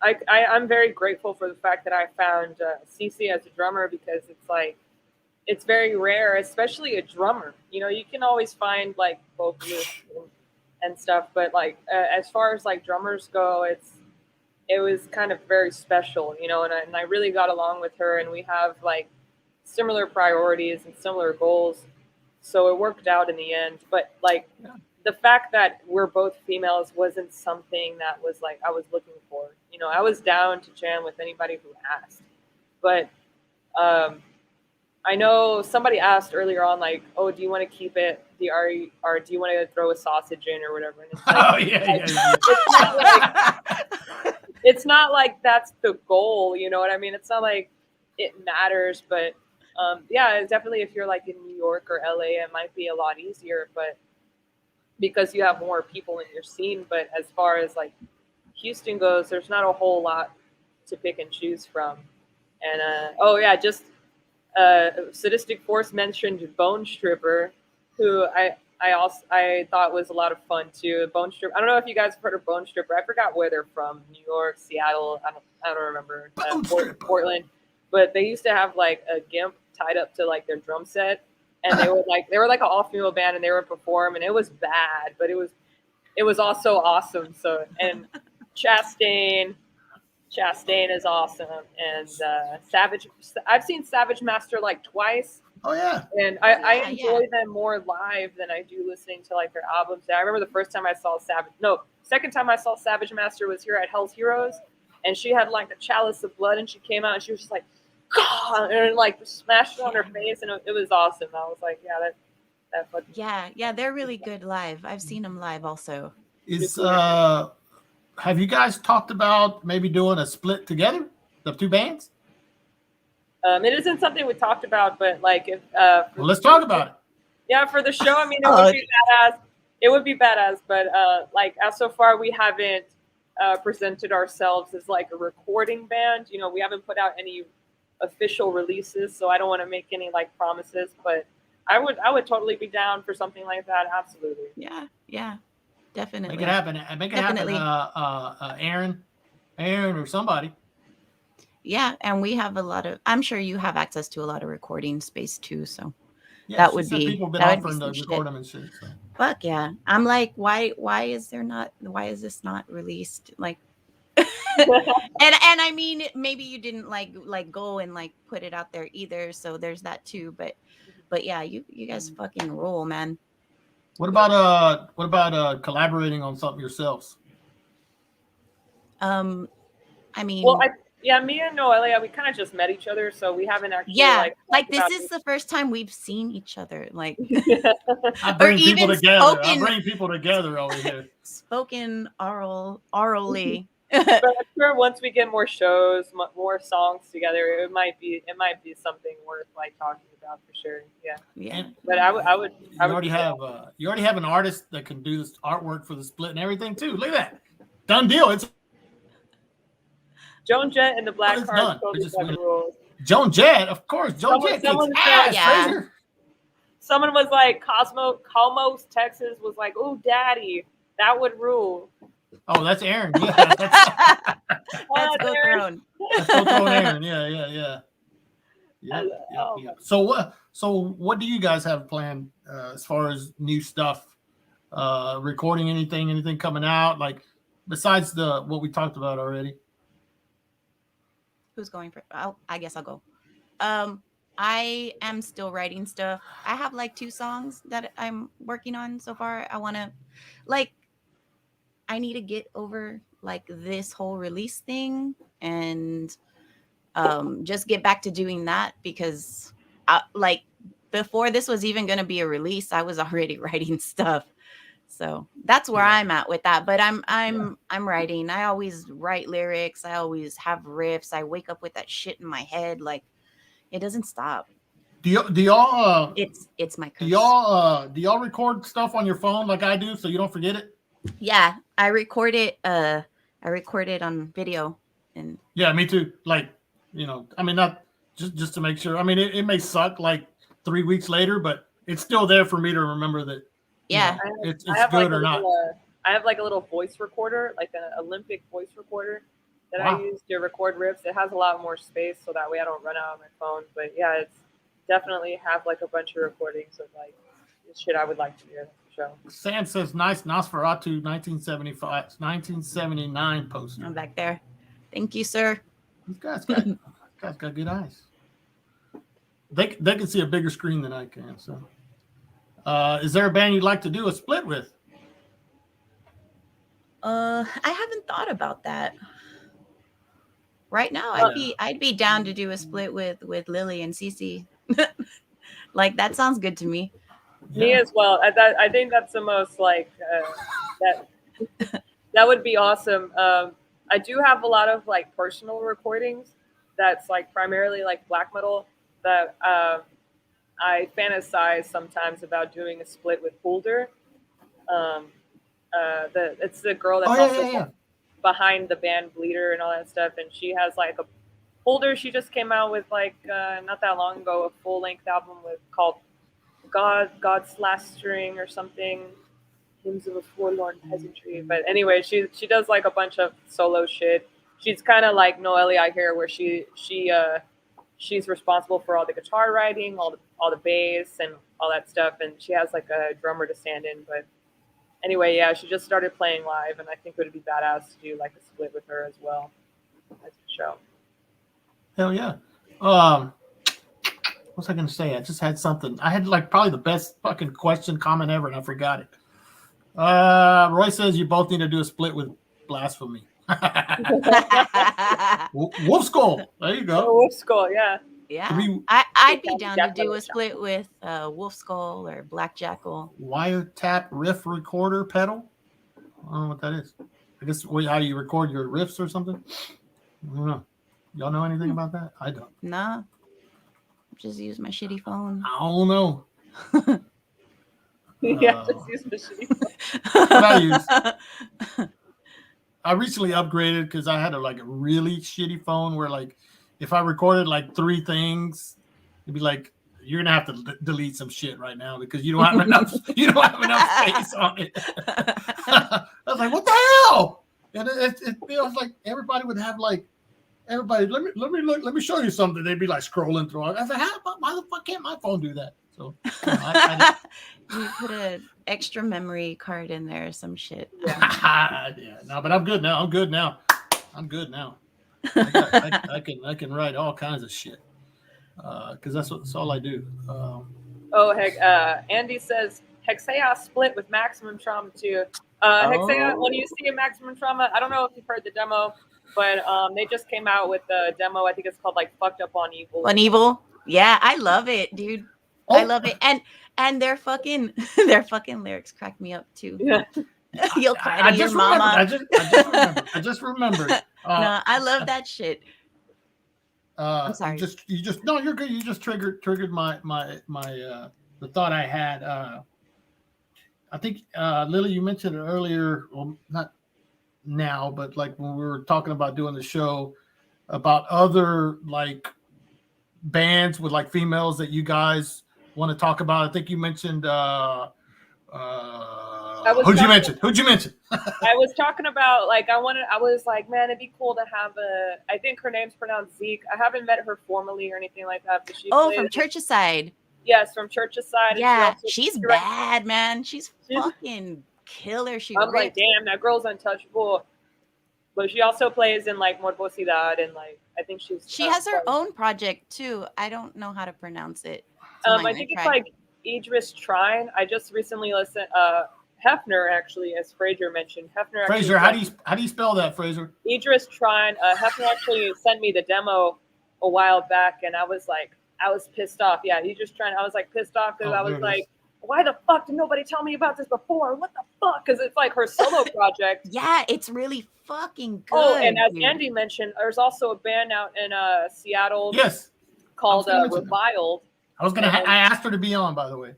They actually, and their logo was by the guy from Sadistic Execution.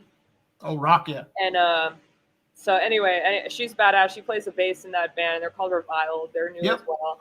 Yeah, and Haley, Anyway, so Zeke also plays in Obeisance, and she also plays. I forgot her other band. I don't know if Jake can say what her other band is.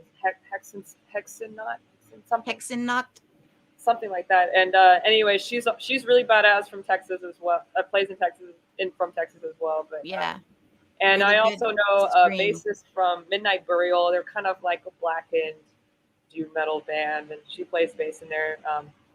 She's also really cool. Sometimes I see her around in the practice space. They practice here. But as far as like other female metal musicians besides CC, my drummer, like there's not any that really come to mind at the moment from Texas. I mean, there's people I could think of from other cities like Noelia and like LA, Hexennacht, yes. But that I mean, I don't know. That's as far as it goes. Cool. Well, you know what? I'll go for about 10 more minutes. If anybody has any questions that haven't been asked. Somebody mentioned some. I don't know if you saw it or not. You saw every other comment, but blow some smoke so they can get a cool picture for Instagram. Yeah.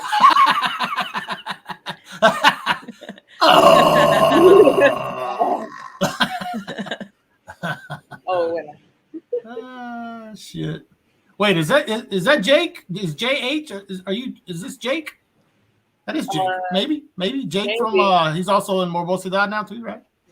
Yeah, he says howdy. Oh yeah, that's Jake. Yeah, Jake's got at least 7 or 8 bands himself. Jake was in Church's Side also, right? That's his thing. That's his shit. Yeah, yep. He's a maniac. He's fucking cool. I've seen him play. I've seen Church's Side play, so I see what they have to offer.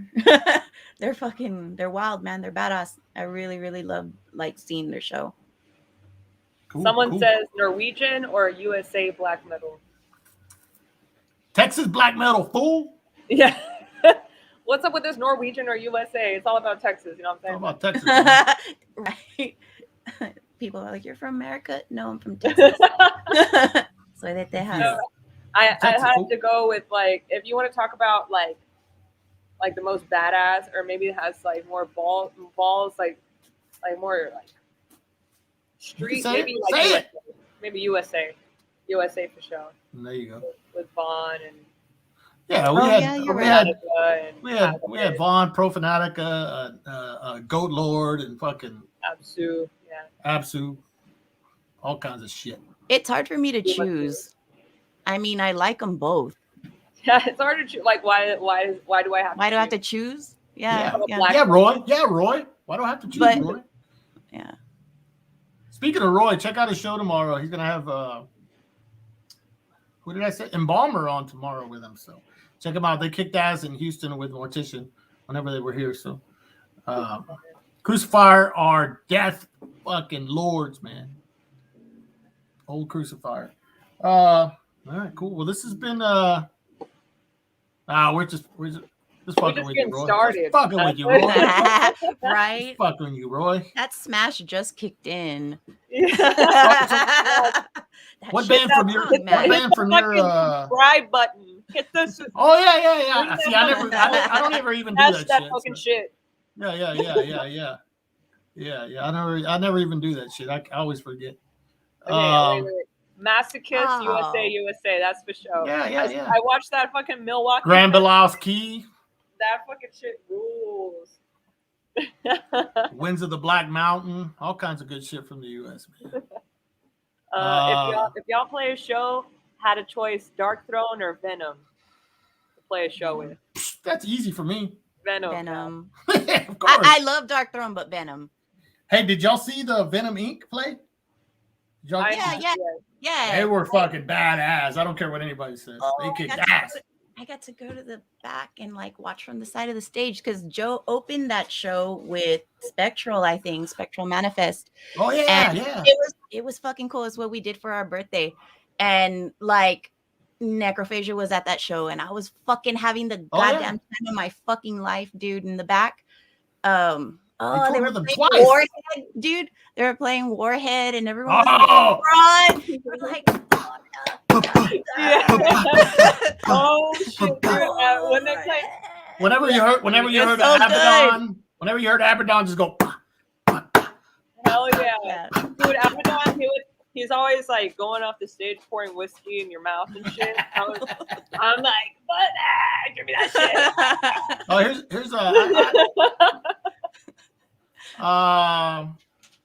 Dude, Gear. Do you guys? Anytime Venom Inc., if I have a chance to see Abaddon and Mantis play live, you know I think it's just Mantis now, but I got to see them both like literally 5 feet from me. You know what I mean? So that was badass. 1,000 days in Sodom. You know, that shit fucking rules.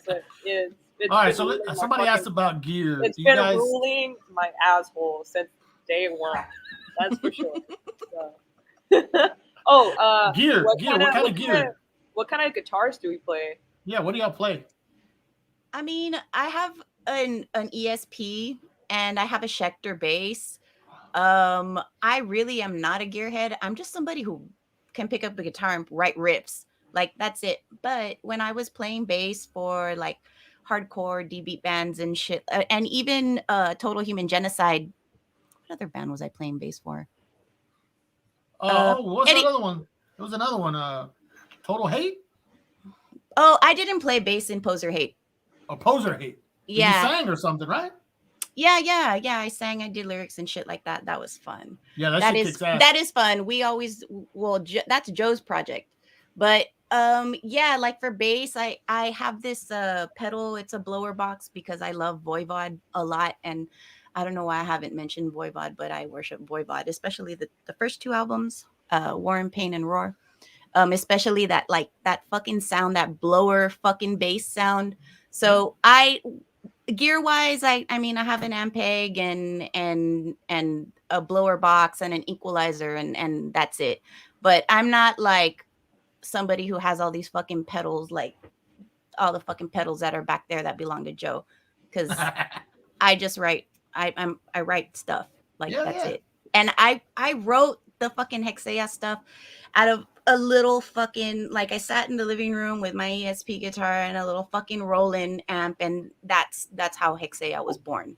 So I also, my practice amp at home is also a little Roland Cube as well. So yeah, that's the exact same one. Yeah. It's weird shit. Coincidence. And what kind of guitar, Lily, did you say you play?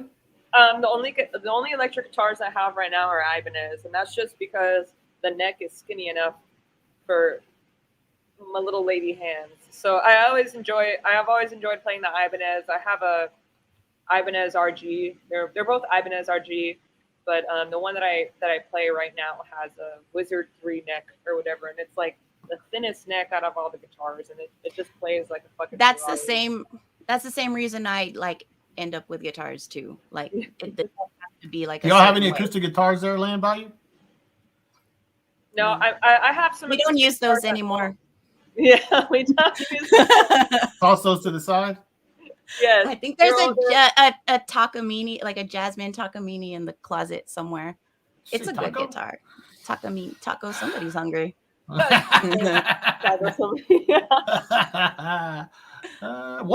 See what I mean? Look, what question was that, Fraser? What question was that? What question was it, Fraser? We said Venom. Yeah, Venom, fool. Probably because I didn't put it on screen. He didn't see it. George Torres said, "If you have to use pedals, your shit is already loose." Look, it's just me and Sienna in these two bands, and I do have to use pedals. Yeah, you got to make up for everybody. The other shit. Got to make up for all the missing pieces. Hey, have you tried doing like two cabs? Yeah, that's what I was gonna say. So for the show, we're gonna have two. We're gonna have two cabs, but we usually like a splitter. What do they call it? Yeah, I have like an ABY pedal, so I split my signal to the guitar and the bass, so that like Inquisition style setup. But it's hard to do. It is because there's a lot of changes, right? Yeah, and exactly like Laura said, there's nothing wrong with pedals, and that's for sure. Because I think there can always for metal be used for a distortion pedal. So. He's just being a fucking smart ass. He's just fucking with us. And that's that's all. That's all. I was like, I asked for trolls and I got them. So yeah, exactly. That's my buddy George. He's a more of a smart ass than I am. So that. But what was I gonna say? Oh, Fraser, we don't know what the hell you asked. So. What else? Anybody else? If not, this has been badass, man. I appreciate y'all coming on and chit chatting. Y'all have actually. What do you do to keep the vocals up to par?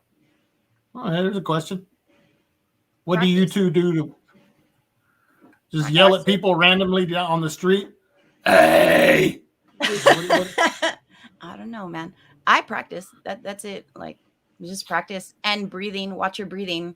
I like real fucking nerdy. I used to take classical voice, so I learned a lot of shit like legato, Let's staccato. hear it. Fuck no.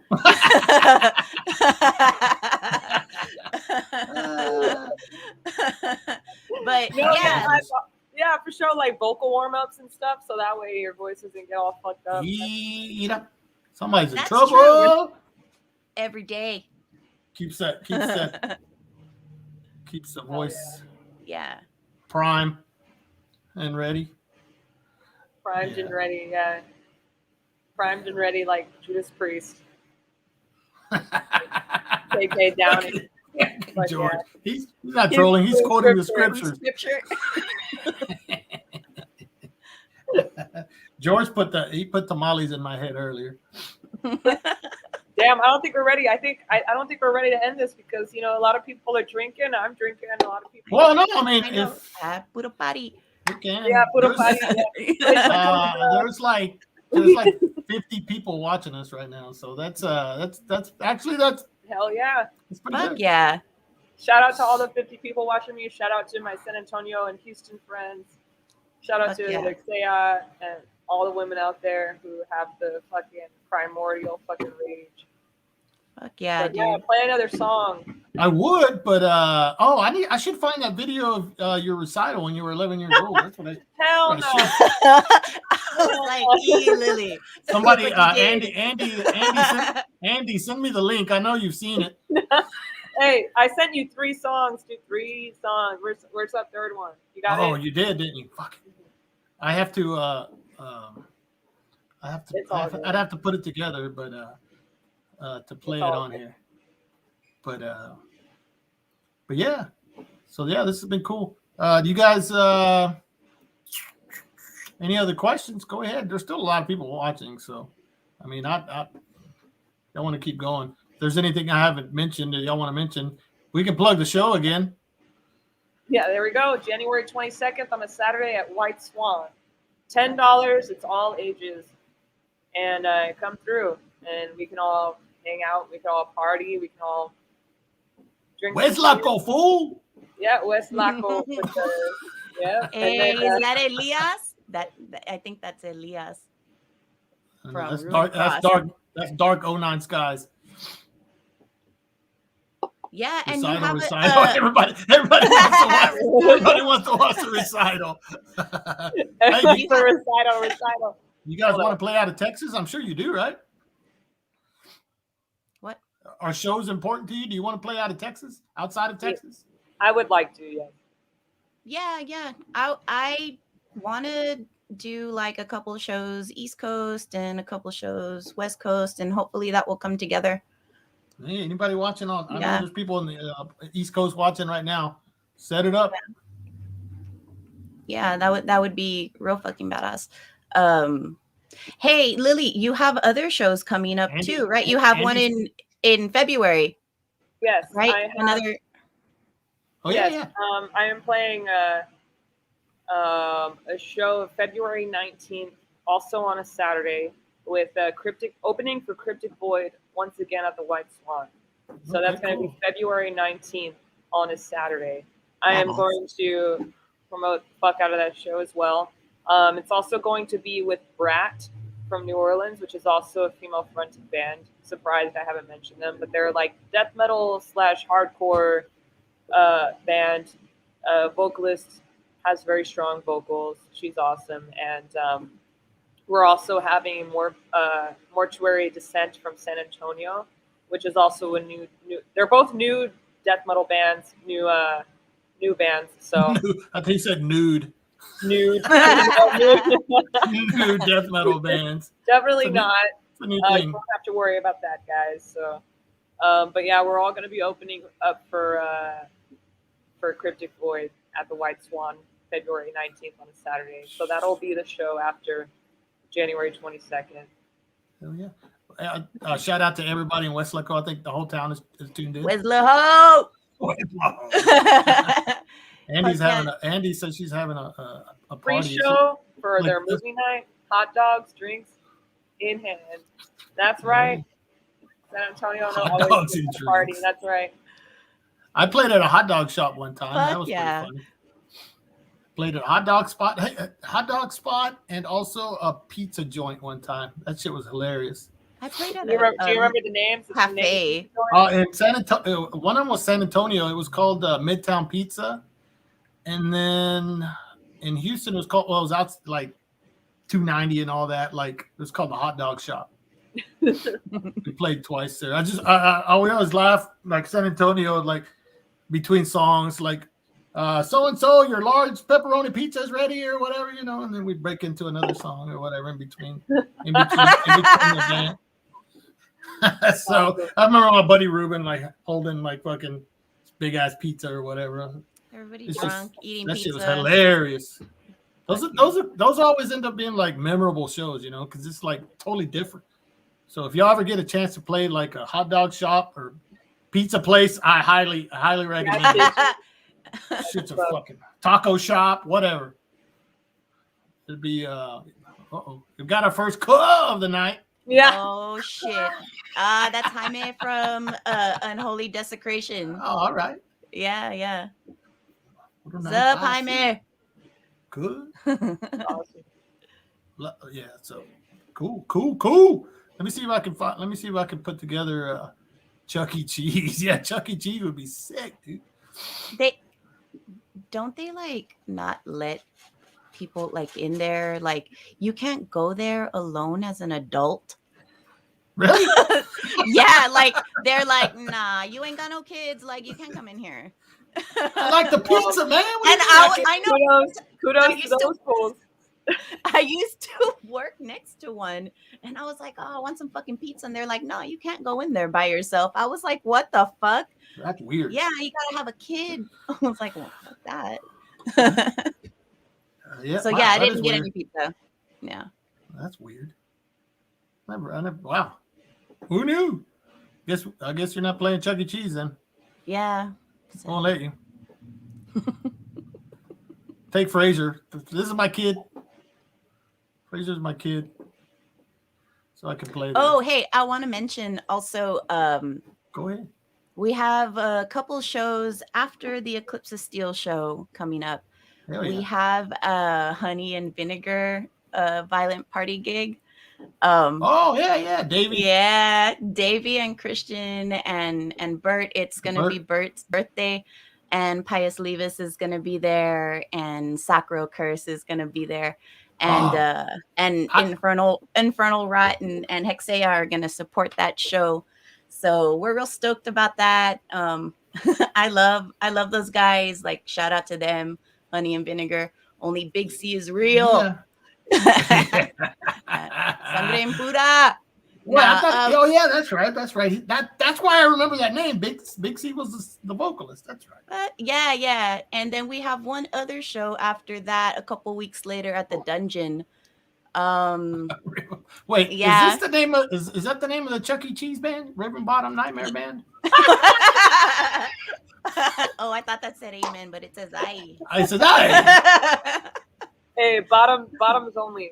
Am I right or what? Power bottoms. Hot dogs.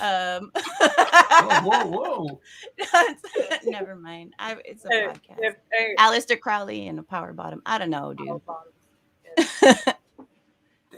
Anyway, so we have this we have this show at the Dungeon, which is going to be another birthday show. That show's going to be cool. Maximum Trauma is going to be there. I'm fucking stoked for that. Unholy Desecration's going to play. Pantheon's going to play, and we're going to play. Hexea's going to play also. So we're stoked for that. That venue's really fucking cool. That's cool. Yeah. Shout out to Pius Levis, man. If y'all haven't heard Pius Levis yet, dude, Carl is he's I'm surprised he's not here. They're probably playing or doing something, but he's always hanging out. Pius Levis, that album, but what's it called? Aaron? I can't remember now. Ooh, Chingao, there we go. Did you see? Does he know what I'm talking about? Yeah. The sex magic and the power bottom and I don't know if anyone else saw that podcast or heard that podcast. I think it was last podcast on the left or some shit. Oh my god. Yeah, Pius Levis. Pius Levis also with God damn, what's the name of that band? What's the name of that? Hod. Heya is also in. No, not Hod. Thornspawn. Oh, Thornspawn. Since we're talking formerly females fucking shit up. Yes. Roy's got a question. Hey, you know what? Let me ask y'all that. Do y'all have a favorite format for music to listen to? Like CD, LP, cassette? I just take whatever I can get. I'm not picky. I do like the way records sound, but I don't give a shit. Like, just give me whatever. You can give me like the shittiest fucking tape and a bad recording, and if the riffs are good, I'm gonna love it. Like exactly. That's how I am. Yeah, for me, it's always about the riffs and like. I've listened to demos that sound like shit, but it's some of my favorite stuff at the same time because it's like, holy fuck, that riff rules, or like, those drums sound sick, or like the bass sounds sick, or whatever, it doesn't really matter, but as far as like, Oh, discovering bands, it's probably digital format because of the internet. But when it comes to live bands, and I like something that live is probably the best way for me to like enjoy something. Is so seeing a have band. y'all discovered Yeah. a band live like that you never heard of before recently? You're like, oh, these guys are pretty fucking good. Recently that I can think Or of. anybody like who did you discover live? They're like, wow, I never heard these guys. They're badass. So there's this band from Finland called Witchcraft, and Yeah. they played live at the end of 2019 in October, opening for Imprecation. And like I had never really like listened to any of their recorded stuff, and Yeah. I was anticipating seeing them live, so I didn't want to ruin that. And so I saw them live, and I was like, "Holy shit!" You know, I was on shrooms, and I saw Imprecation, and I saw Witchcraft, and I was like, Profanatica played that shit too. I'm all whoa. "Yeah, my mind was fucking blown." And so it's like I love that band forever for sure. I always enjoy seeing if a band can play better live than like their studio recordings, then that's always like badass. Yep. Yeah, Yeah, definitely. I was at that show. Yeah, Profanatica and Imprecation played that show. Rest in peace, Ruben All right, Wes and and Wes. Wes. Yeah. Yeah. Yeah. But like I I said in the beginning, I had never heard Merciless Savagery, and I saw you guys play, and I was like, oh shit. And you know what stood out to me? I was like, holy shit. I'm thinking you guys and maybe me and my buddy and maybe one other guy recognized the cover song that you did. It was a Zemiel song, Nocturnal Witch. I'm like, oh Yeah. fuck, listen to this shit. They're doing a Zemiel song. I was like, yeah, I saw a video of that. That was sick. I was like, wow, look at here. So yeah, my drummer really liked that record. I think it's called like Demon Sea or something. I don't remember, but she really that was liked called record. Necrolatry. Yeah, Necrolatry. There you go. And yeah, she really liked that that's one record. of my all-time favorites. Like that shit. And I was like, hell yeah. So I remember I was like, I never record like bands, but since I started doing this shit, I was like, well, let me see if I can get a little. So I remember getting a little clip of you guys that night playing one of your songs, but yeah, so I was one of those phone dorks up there recording a show with a phone or whatever. But I do it for the show.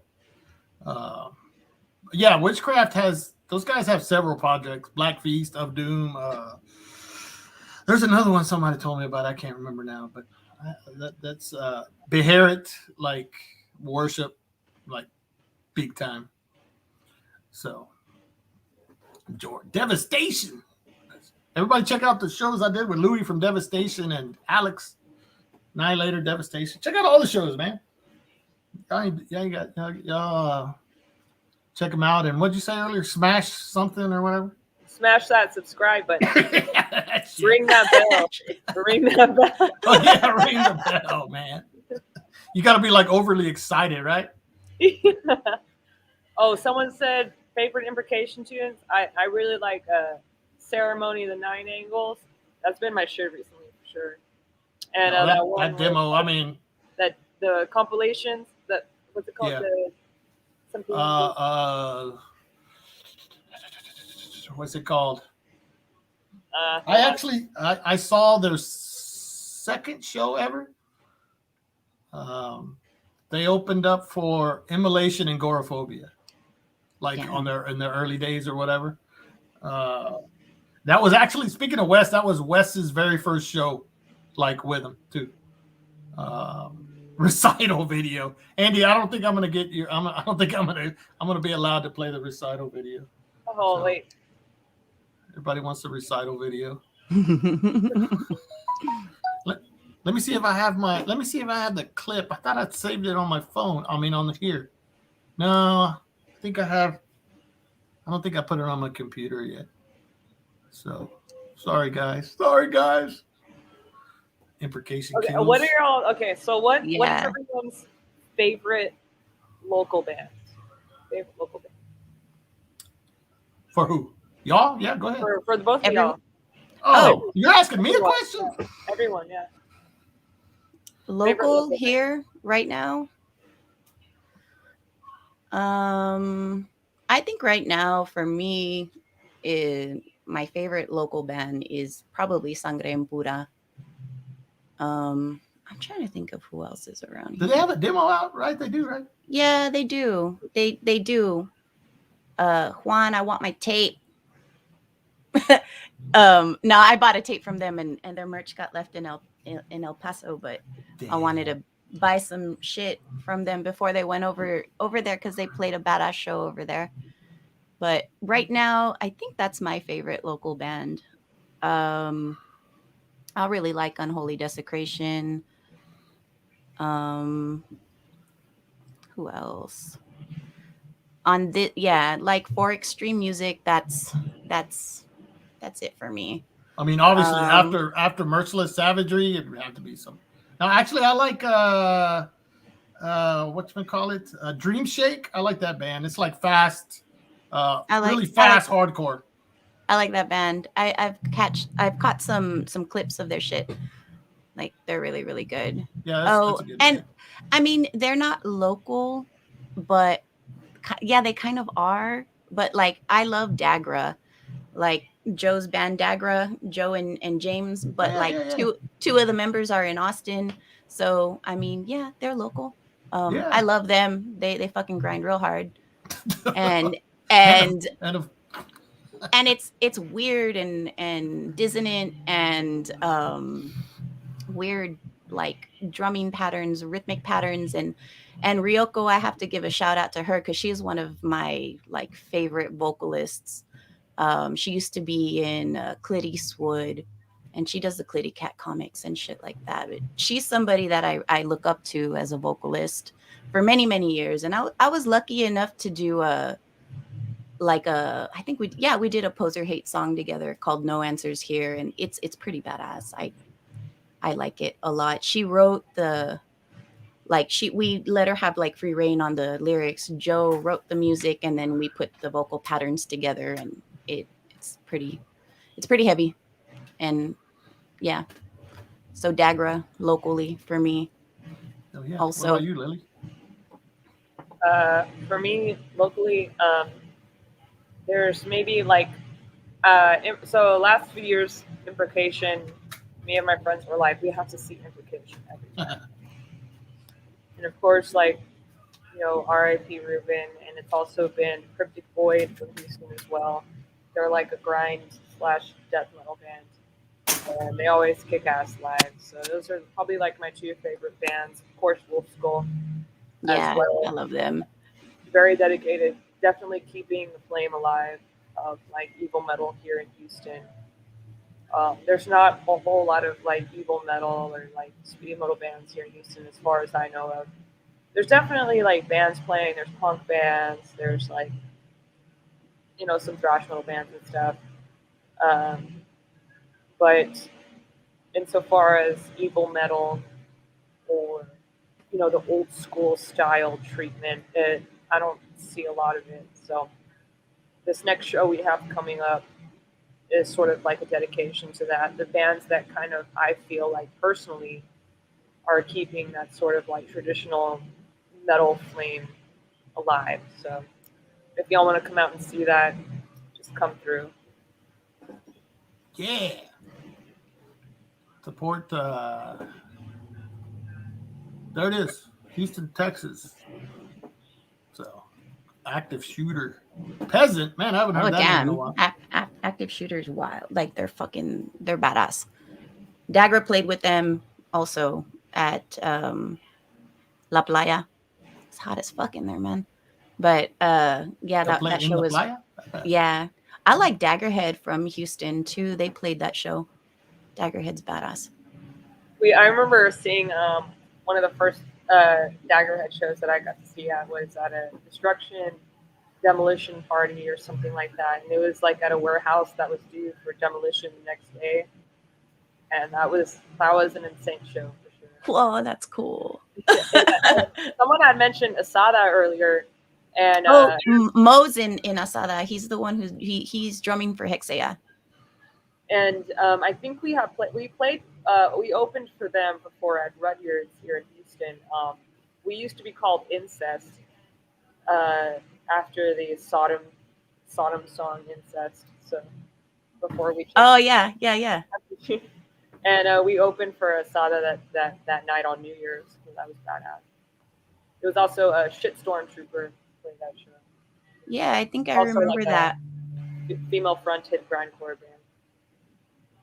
Female fronted. We don't say that around here. Forbidden, yes.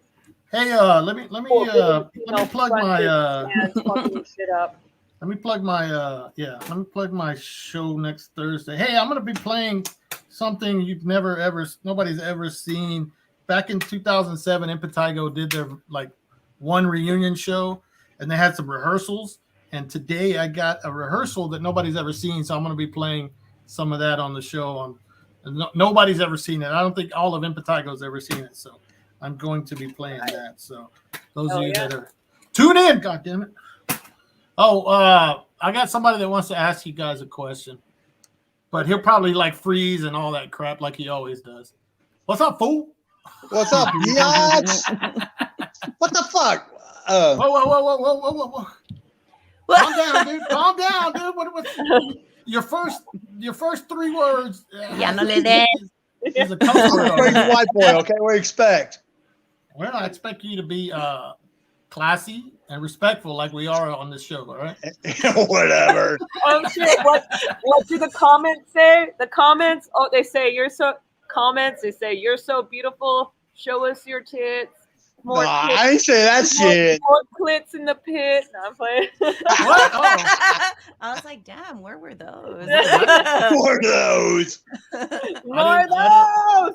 hold on. Hey, Fraser. Hold on, Fraser. I got to do that shit right.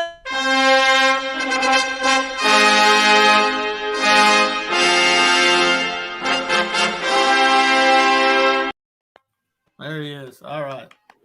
Whatever. All hail the king. Okay, I do have a question. What? All right. You already said about Venom. What other band would y'all like to play with? You haven't played with, if you had a choice.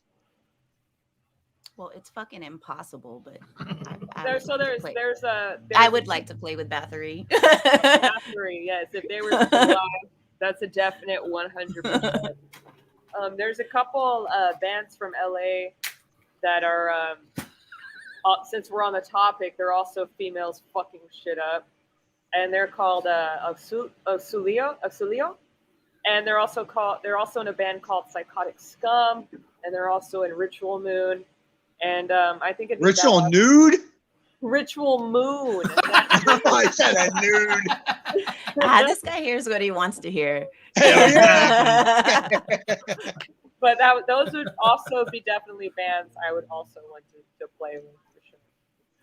Okay, what's y'all's influence? I mean, okay, you already said Bathory. And what other bands? Like, I don't know if you can even hear it at all, but like, I'm a real big Autopsy fan. Oh yeah, nothing wrong with that. Nobody said there was. Yeah, like especially the vocal, like the really weird, not weird, it's not weird. The like maniacal like screams, like that kind of stuff. Like I really connect to that, like, hey, like that shit, like when things get like really chaotic and they build up, and yeah, like I would say that, like I really like what Chris Reifert does. Vocally, I can say that. I don't know, Lily. Go on while I think. No, for me, since we're a two-piece, I have been listening to like a lot of Inquisition personally. As far as vocals go, I don't know if I've been influenced by them, but they're definitely some of my favorite vocals, and that's from Obituary, and that's where I can relate to Noelia with like the chaotic vocals where it's like, you know what I mean? And it's just like, holy shit, like what the hell, you know? And definitely Bathory, since we're on the note, and Venom and all of like the first wave. All right, everybody. I want everybody to take a. Obviously, not Fraser. How many Bathory CDs do y'all think Fraser owns? Don't answer, Fraser. Maybe like 3. 3. 4, 5. I don't know. I say Did 0. you get into that Nordic like Fraser, how many battery CDs do you own? the you know 0. I knew it. I knew it. I knew it. I knew it. That's why I asked. And I have to say also musically, like riff wise or like rhythmically, as far as like paces go, like the pace and the rhythm goes, I really like Motorhead, like and Discharge. And another band that I really fucking love, curse you for showing that fucking Grave New World shit on here the other day. I never wanted to fucking hear that. I was like, no, Fraser needed no. Well, I'm slowly turning Fraser into punk rocker. I like a little bit fun. He bought Discharge, 2 Discharge CDs, 2 Broken Bone CDs, and I forgot what else. So next, hey Fraser, grow a mohawk for me, please. Yeah, I'm gonna go upstairs. And another band that I like kind of worship is Dishammer from, I think they're from Spain. It's like a D beat like an evil D beat band, like of the dis bands from like now. That's like up there, like riff wise, one of my favorites. Yeah, that's Fraser that's Fraser's favorite disc is disco, right? Disco. Yeah. I heard you talking about Lucifer, man. When I saw him play. And Sarcófago. Who? Lucifer. Oh, Lucifer? Oh yeah. Yeah, Lucifer with. Yeah, I know when they played here in Houston. What was it, last year or whatever it was? Yeah, I never heard of them. Mower? What was Mower there? They opened and it was Savage, Master, and Lucifer, right? They were like so. running together. Yeah, So. that whole show was badass. But I really love Johanna's vocals and. Hell yeah, and she's good looking too, man. That's got Nick from Entombed, right? Yeah. Yeah, the drummer. Yeah, they're married. Yeah. Oh. And I think he has another band called the Helicopters or some shit like that. Yeah. He was like an Entombed or something. Yeah, he was the original Entombed guy. Yeah, when I saw him, that's the first time I ever saw him, and that's the first time I heard of him. And I said, "Oh, I like this. I want to collect their CDs." Hey, I don't like the way you said that. What? Collect their CDs? I like this. Oh shit, man! Somebody said, "What about some Morgoth?" I remember getting into like Morgoth. It was probably one of the first like death metal bands I remember getting into, and I liked some of like the newer stuff they had. And somebody totally schooled me on like death metal that day. So that's the memory I have of Morgoth. That's for sure. Morgoth played here in Houston years ago. Actually saw them. I forgot who they played with fucking years ago, man. I got the CD signed and everything, man. Wow. I mean, fuck, I can't remember. Fucking 90s, whatever the album came out. Hey, don't come on here bragging, dude. Whatever. I'm a fucking ho-ho. Yeah. I can brag. So we were talking about German thrash metal the other day, and I actually went to Austin to go see Destruction a few years ago at Come and Take It. And I went outside, and Mike from Destruction was out there hanging out, and we were listening to Foreigner, and Mike showed me how to roll a joint for the first time in my life. What? That was awesome. And I got Released from Agony signed by Mike and Schmear, and that was totally badass. That's cool. Yeah. That's a cool story. That's cool. Damn, I was gonna show it too. Let me see if I still have it. Fraser, take control of the show. Fraser, do something. Man. Do some jumping jacks. Show us your tits. Yeah. There you go. There you go. I don't think no guys want to see my tits, man. My fucking man tits and shit, man. Man, I don't know what I did with that picture of Fraser like smoking weed like years ago, but I lost it. I saw the one with the Celtic Frost. That was I lied. Look at this. There it is. Damn, Frazier. Yeah. You're hitting that shit hard. You know? Your buddy's like, hey, save some for me. I can't believe my friend sent me that. Classic Frazier. And look at him, was wearing a camcorder Show shirt. the Too. man boobs, Frazier. No.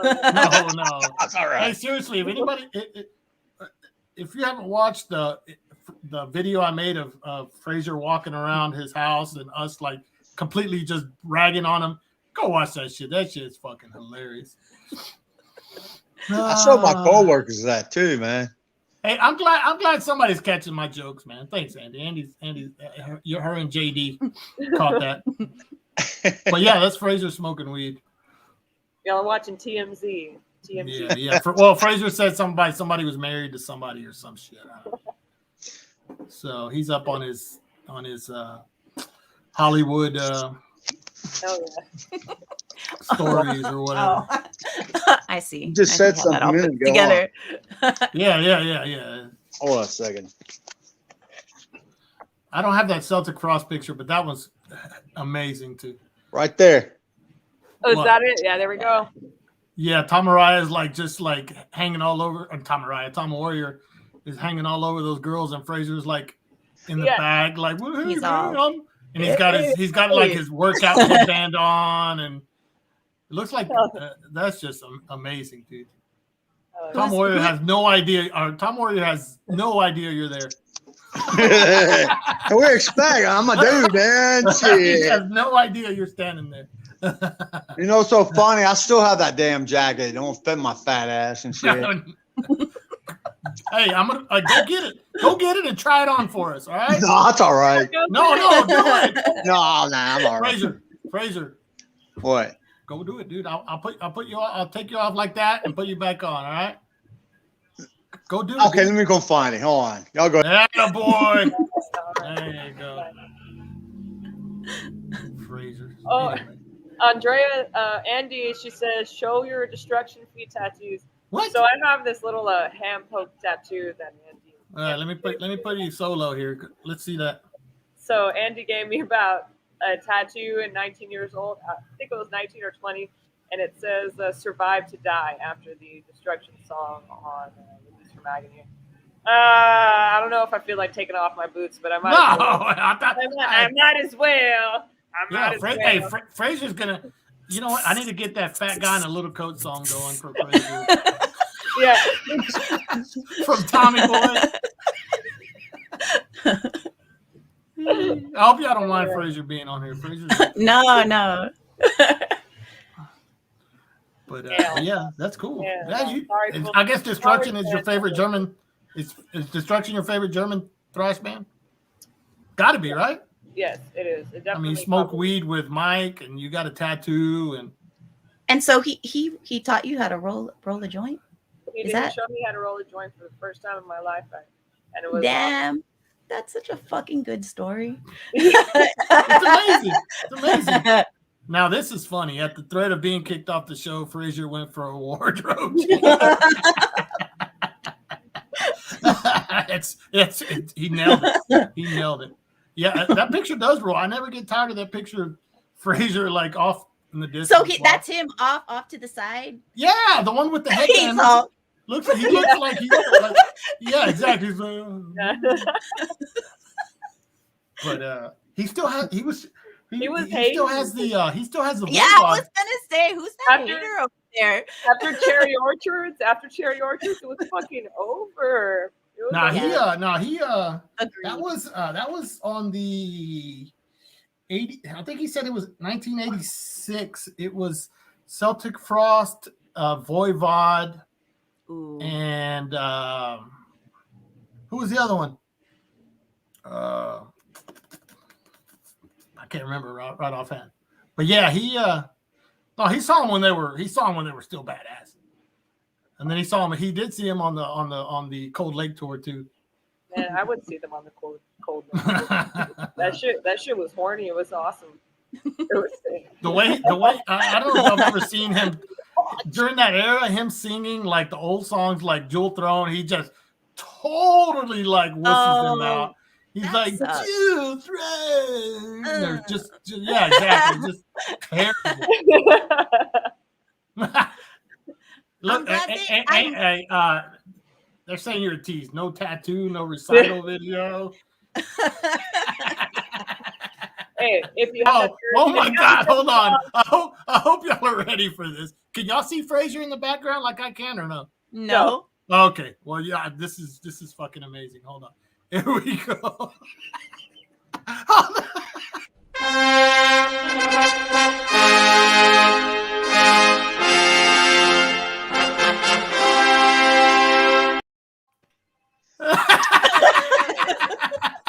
Okay, see this shit on fucking fat ass. See how tight it is, my fat ass. I like how it pulls up your sleeves. It's so fucking small. Wait, what are you doing? We don't want to see that. What are you doing? I'm trying to fucking show my back. Why? My back. Dude, that mirror, dude. What's up with the mirror, dude? Hey. Fancy shit. This is Fraser Cribs Part 2. Yeah. Okay, let me take my jacket off. I'll show y'all the back one. Yeah, all right. Well, we don't want to see that belly flop out, so I'll take you out for a second. Whenever you're ready, I'll put you back on, Fraser.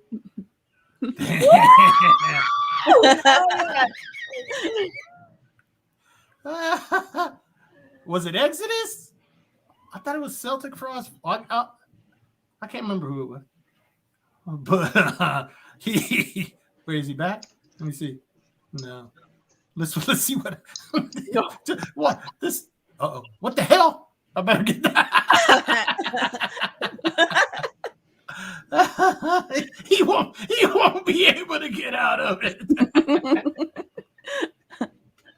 Y'all ain't right, man. Y'all ain't right. He turns around to show his back on his phone while the phone. God damn, he still hasn't figured it out. I'm glad I showed him how to log on here. That was probably one of the best things I've ever done in my life. Show him how to jump on this thing. Call the ambulance. Here we go. Oh, badass. Let's check it out. Let's see what you got, Fraser. Oh, look at that. Dude, that's a cool ass Slayer patch. That's what I'm saying. I had this jacket for probably about 30 years. Yeah. Hella weights back patch. Yeah. I know. I need more Wait. Hold on. You're going too fast. What else was on the back? That's all. What's Slayer. on the top? Megadeth. Yeah. What are those buttons? Slayer. I think I saw Creator. Maiden. Hell, the best Maiden. My favorite Maiden album. Atheist. Oh, hell yeah. Nice. That a boy, Fraser. That old That's school a whole Megadeth is awesome. That's what I'm saying. There's a Frost. Hey, Fraser, who played with Celtic Frost? Was it? It was Voivod. I think Exodus. I think. Oh, okay. It was Exodus. I think so. Shit. Laz Rocket.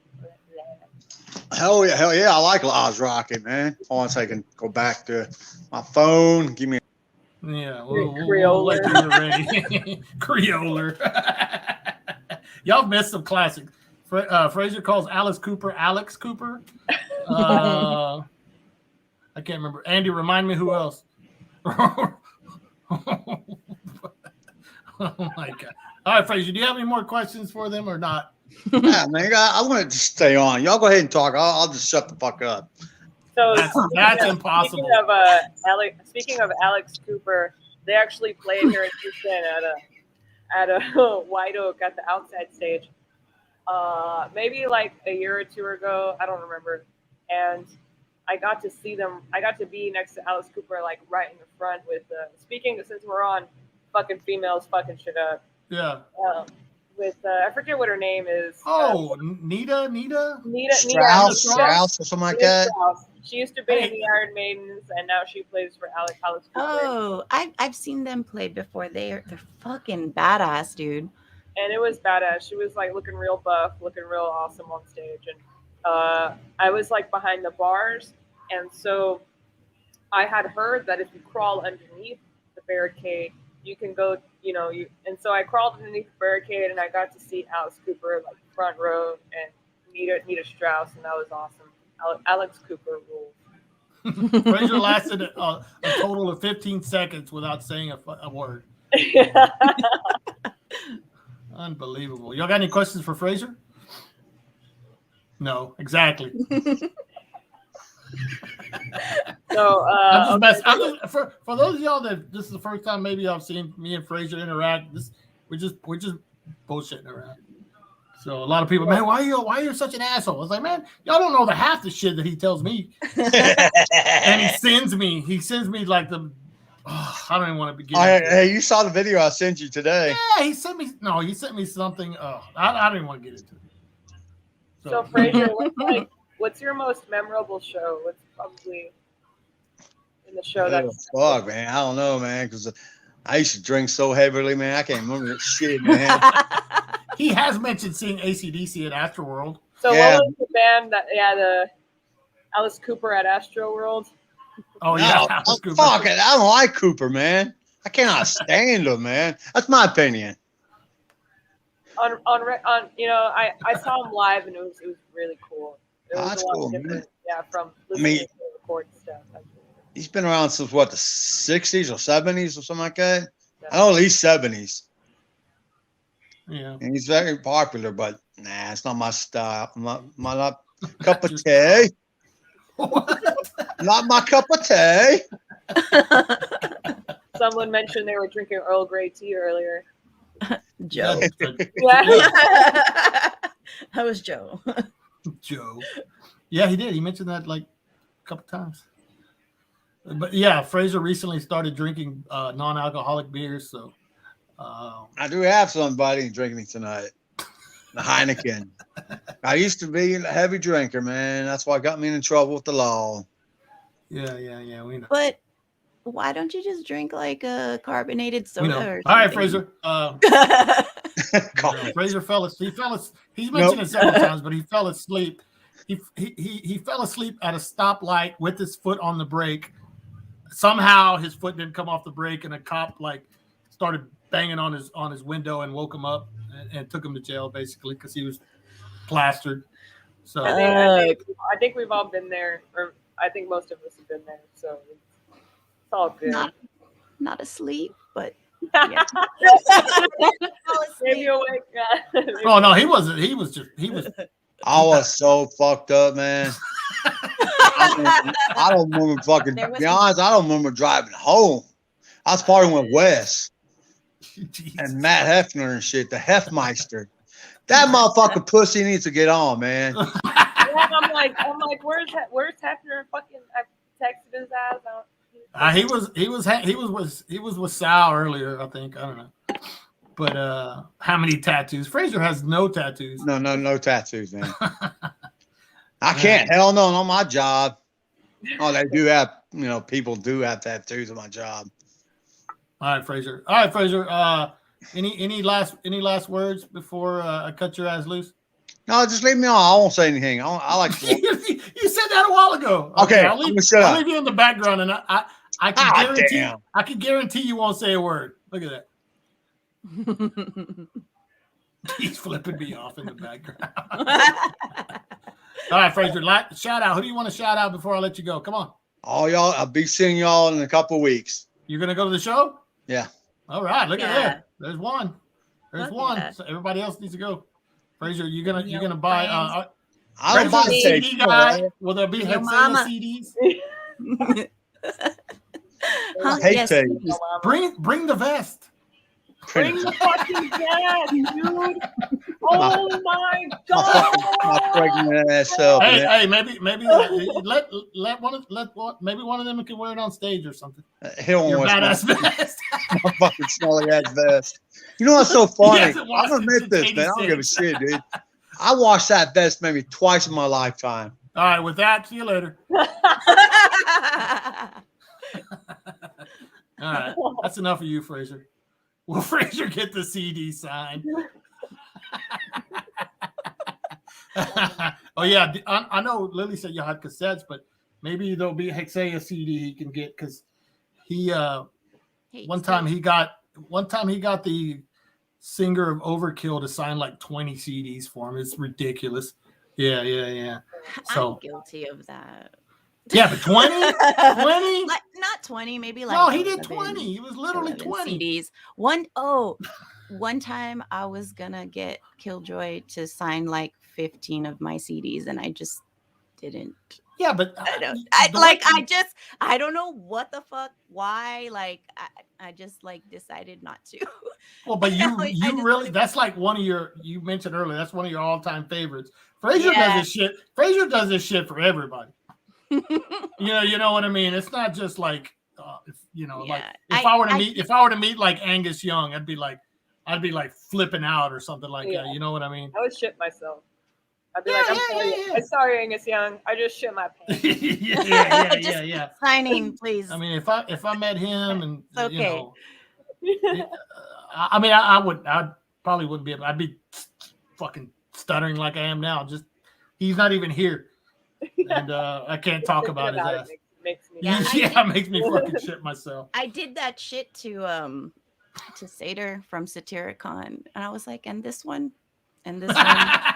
And this, and like, I felt like people were getting real mad because there was a lot of people, but it had like, well, I'm sorry y'all don't have all their albums like I do. I was like, I've been listening to Zyklon B like a motherfucker, and like early. I was listening to Mother North the other day, and I was like, fuck, I forgot how much these riffs fucking rule my ass. It's awesome. Yeah.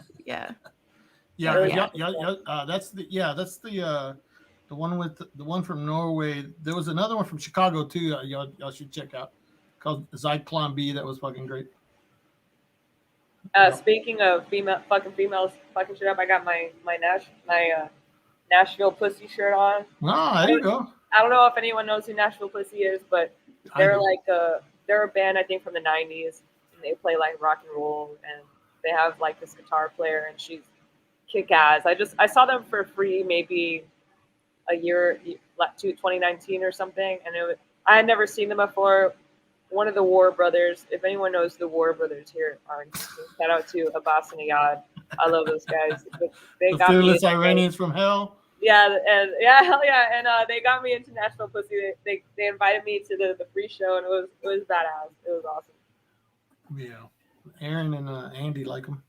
Yeah, I know who they are. Oh man, cool.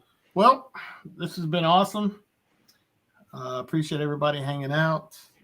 We're going on 2 hours and 47 minutes and 43 seconds. God damn, that's almost damn. Yeah, time flies. Time flies when you're, talking.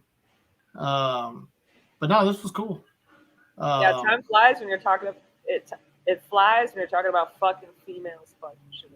yeah, exactly. No, there's still quite a few people still hanging out, so it's crazy. Look, I knew he would show up. Fearless Iranians from Hell, Carl from Pius Levis. He saw them play live, so that's badass.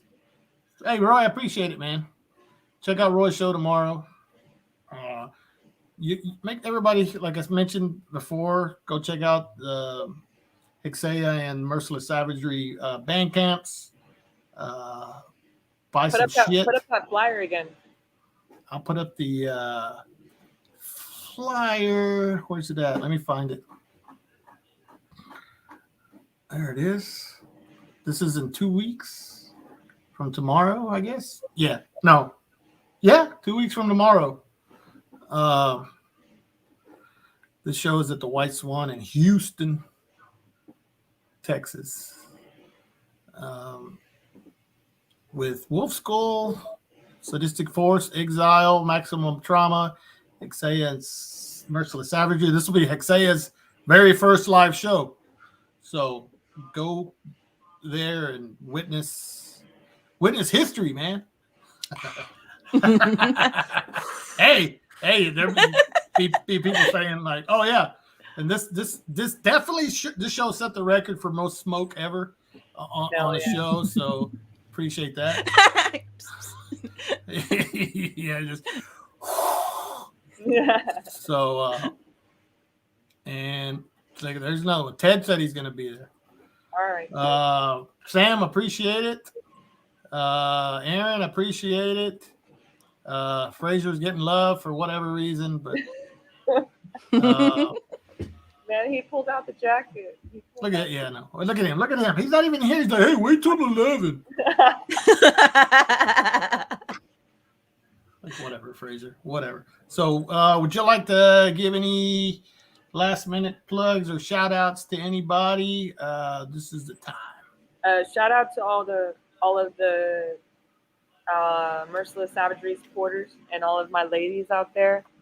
My friends Sin, my friends Angie, my San Antonio friends, my Houston friends, and oh, Andy, she says, "Don't lie, Francisco. This was your favorite show."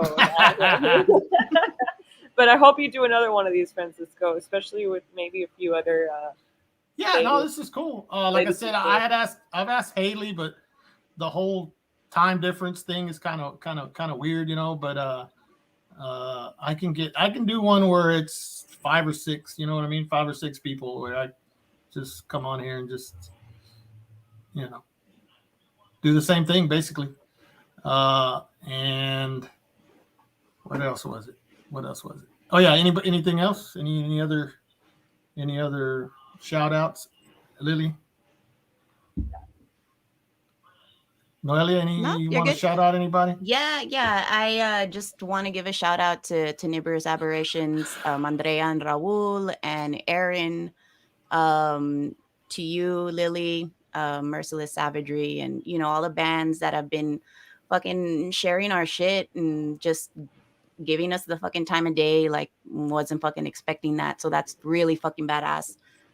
Yeah, and to all my friends here in the fucking valley, like that have just been like here supporting us, and fucking like everything has been está agarrando vuelo, you know. So yeah, that's about it. And and to Joe, my husband, the one drinking the Earl Grey tea and playing the drums and doing the leads.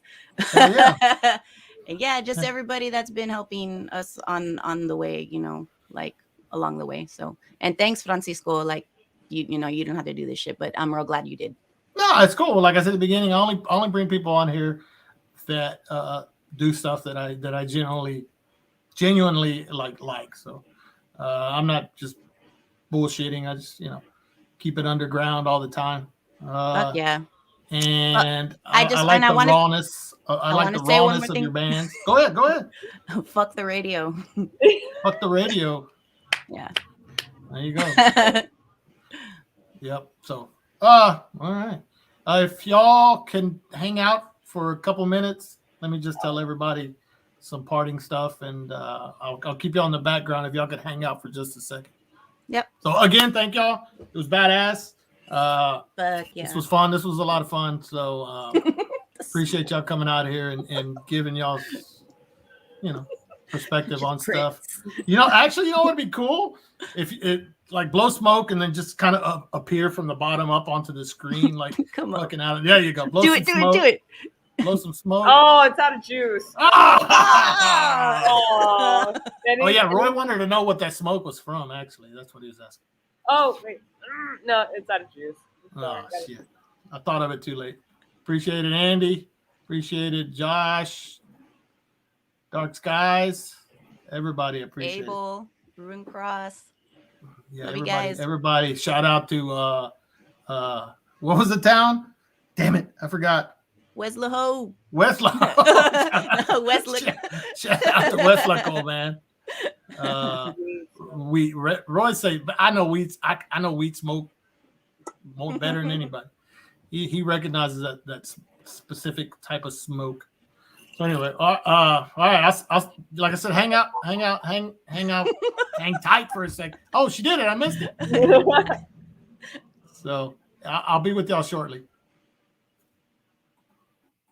All right, there we go. Another show done. Badass show, fun show. I'm glad it finally came together. It was cool. Again, check out the bands. I'll put the links up to their band camps and all that shit. This is your first time checking out the show and you like it, check out all the other shit. If you don't like it, give a thumbs down. I don't give a shit. Do the subscribing, all that shit or whatever. And Lily says, "Look at that! I mean, they're on the show and they're in the damn chat. How cool is that?" Aaron from Go Throne, all that crap. So, but yeah, it was badass. So until Thursday, remember Thursday, I'm gonna have where'd it go? I'm gonna have Steve-O from Impetigo and Tim from Anal Cunt on the show at 7 p.m. Central. It's gonna be badass. Two of my favorite dudes right there. So tune into that. All right. I'm gonna leave everybody with the best fucking song ever written. Appreciate everybody. Share the shows, share the videos with everybody, and keep jamming out all badass.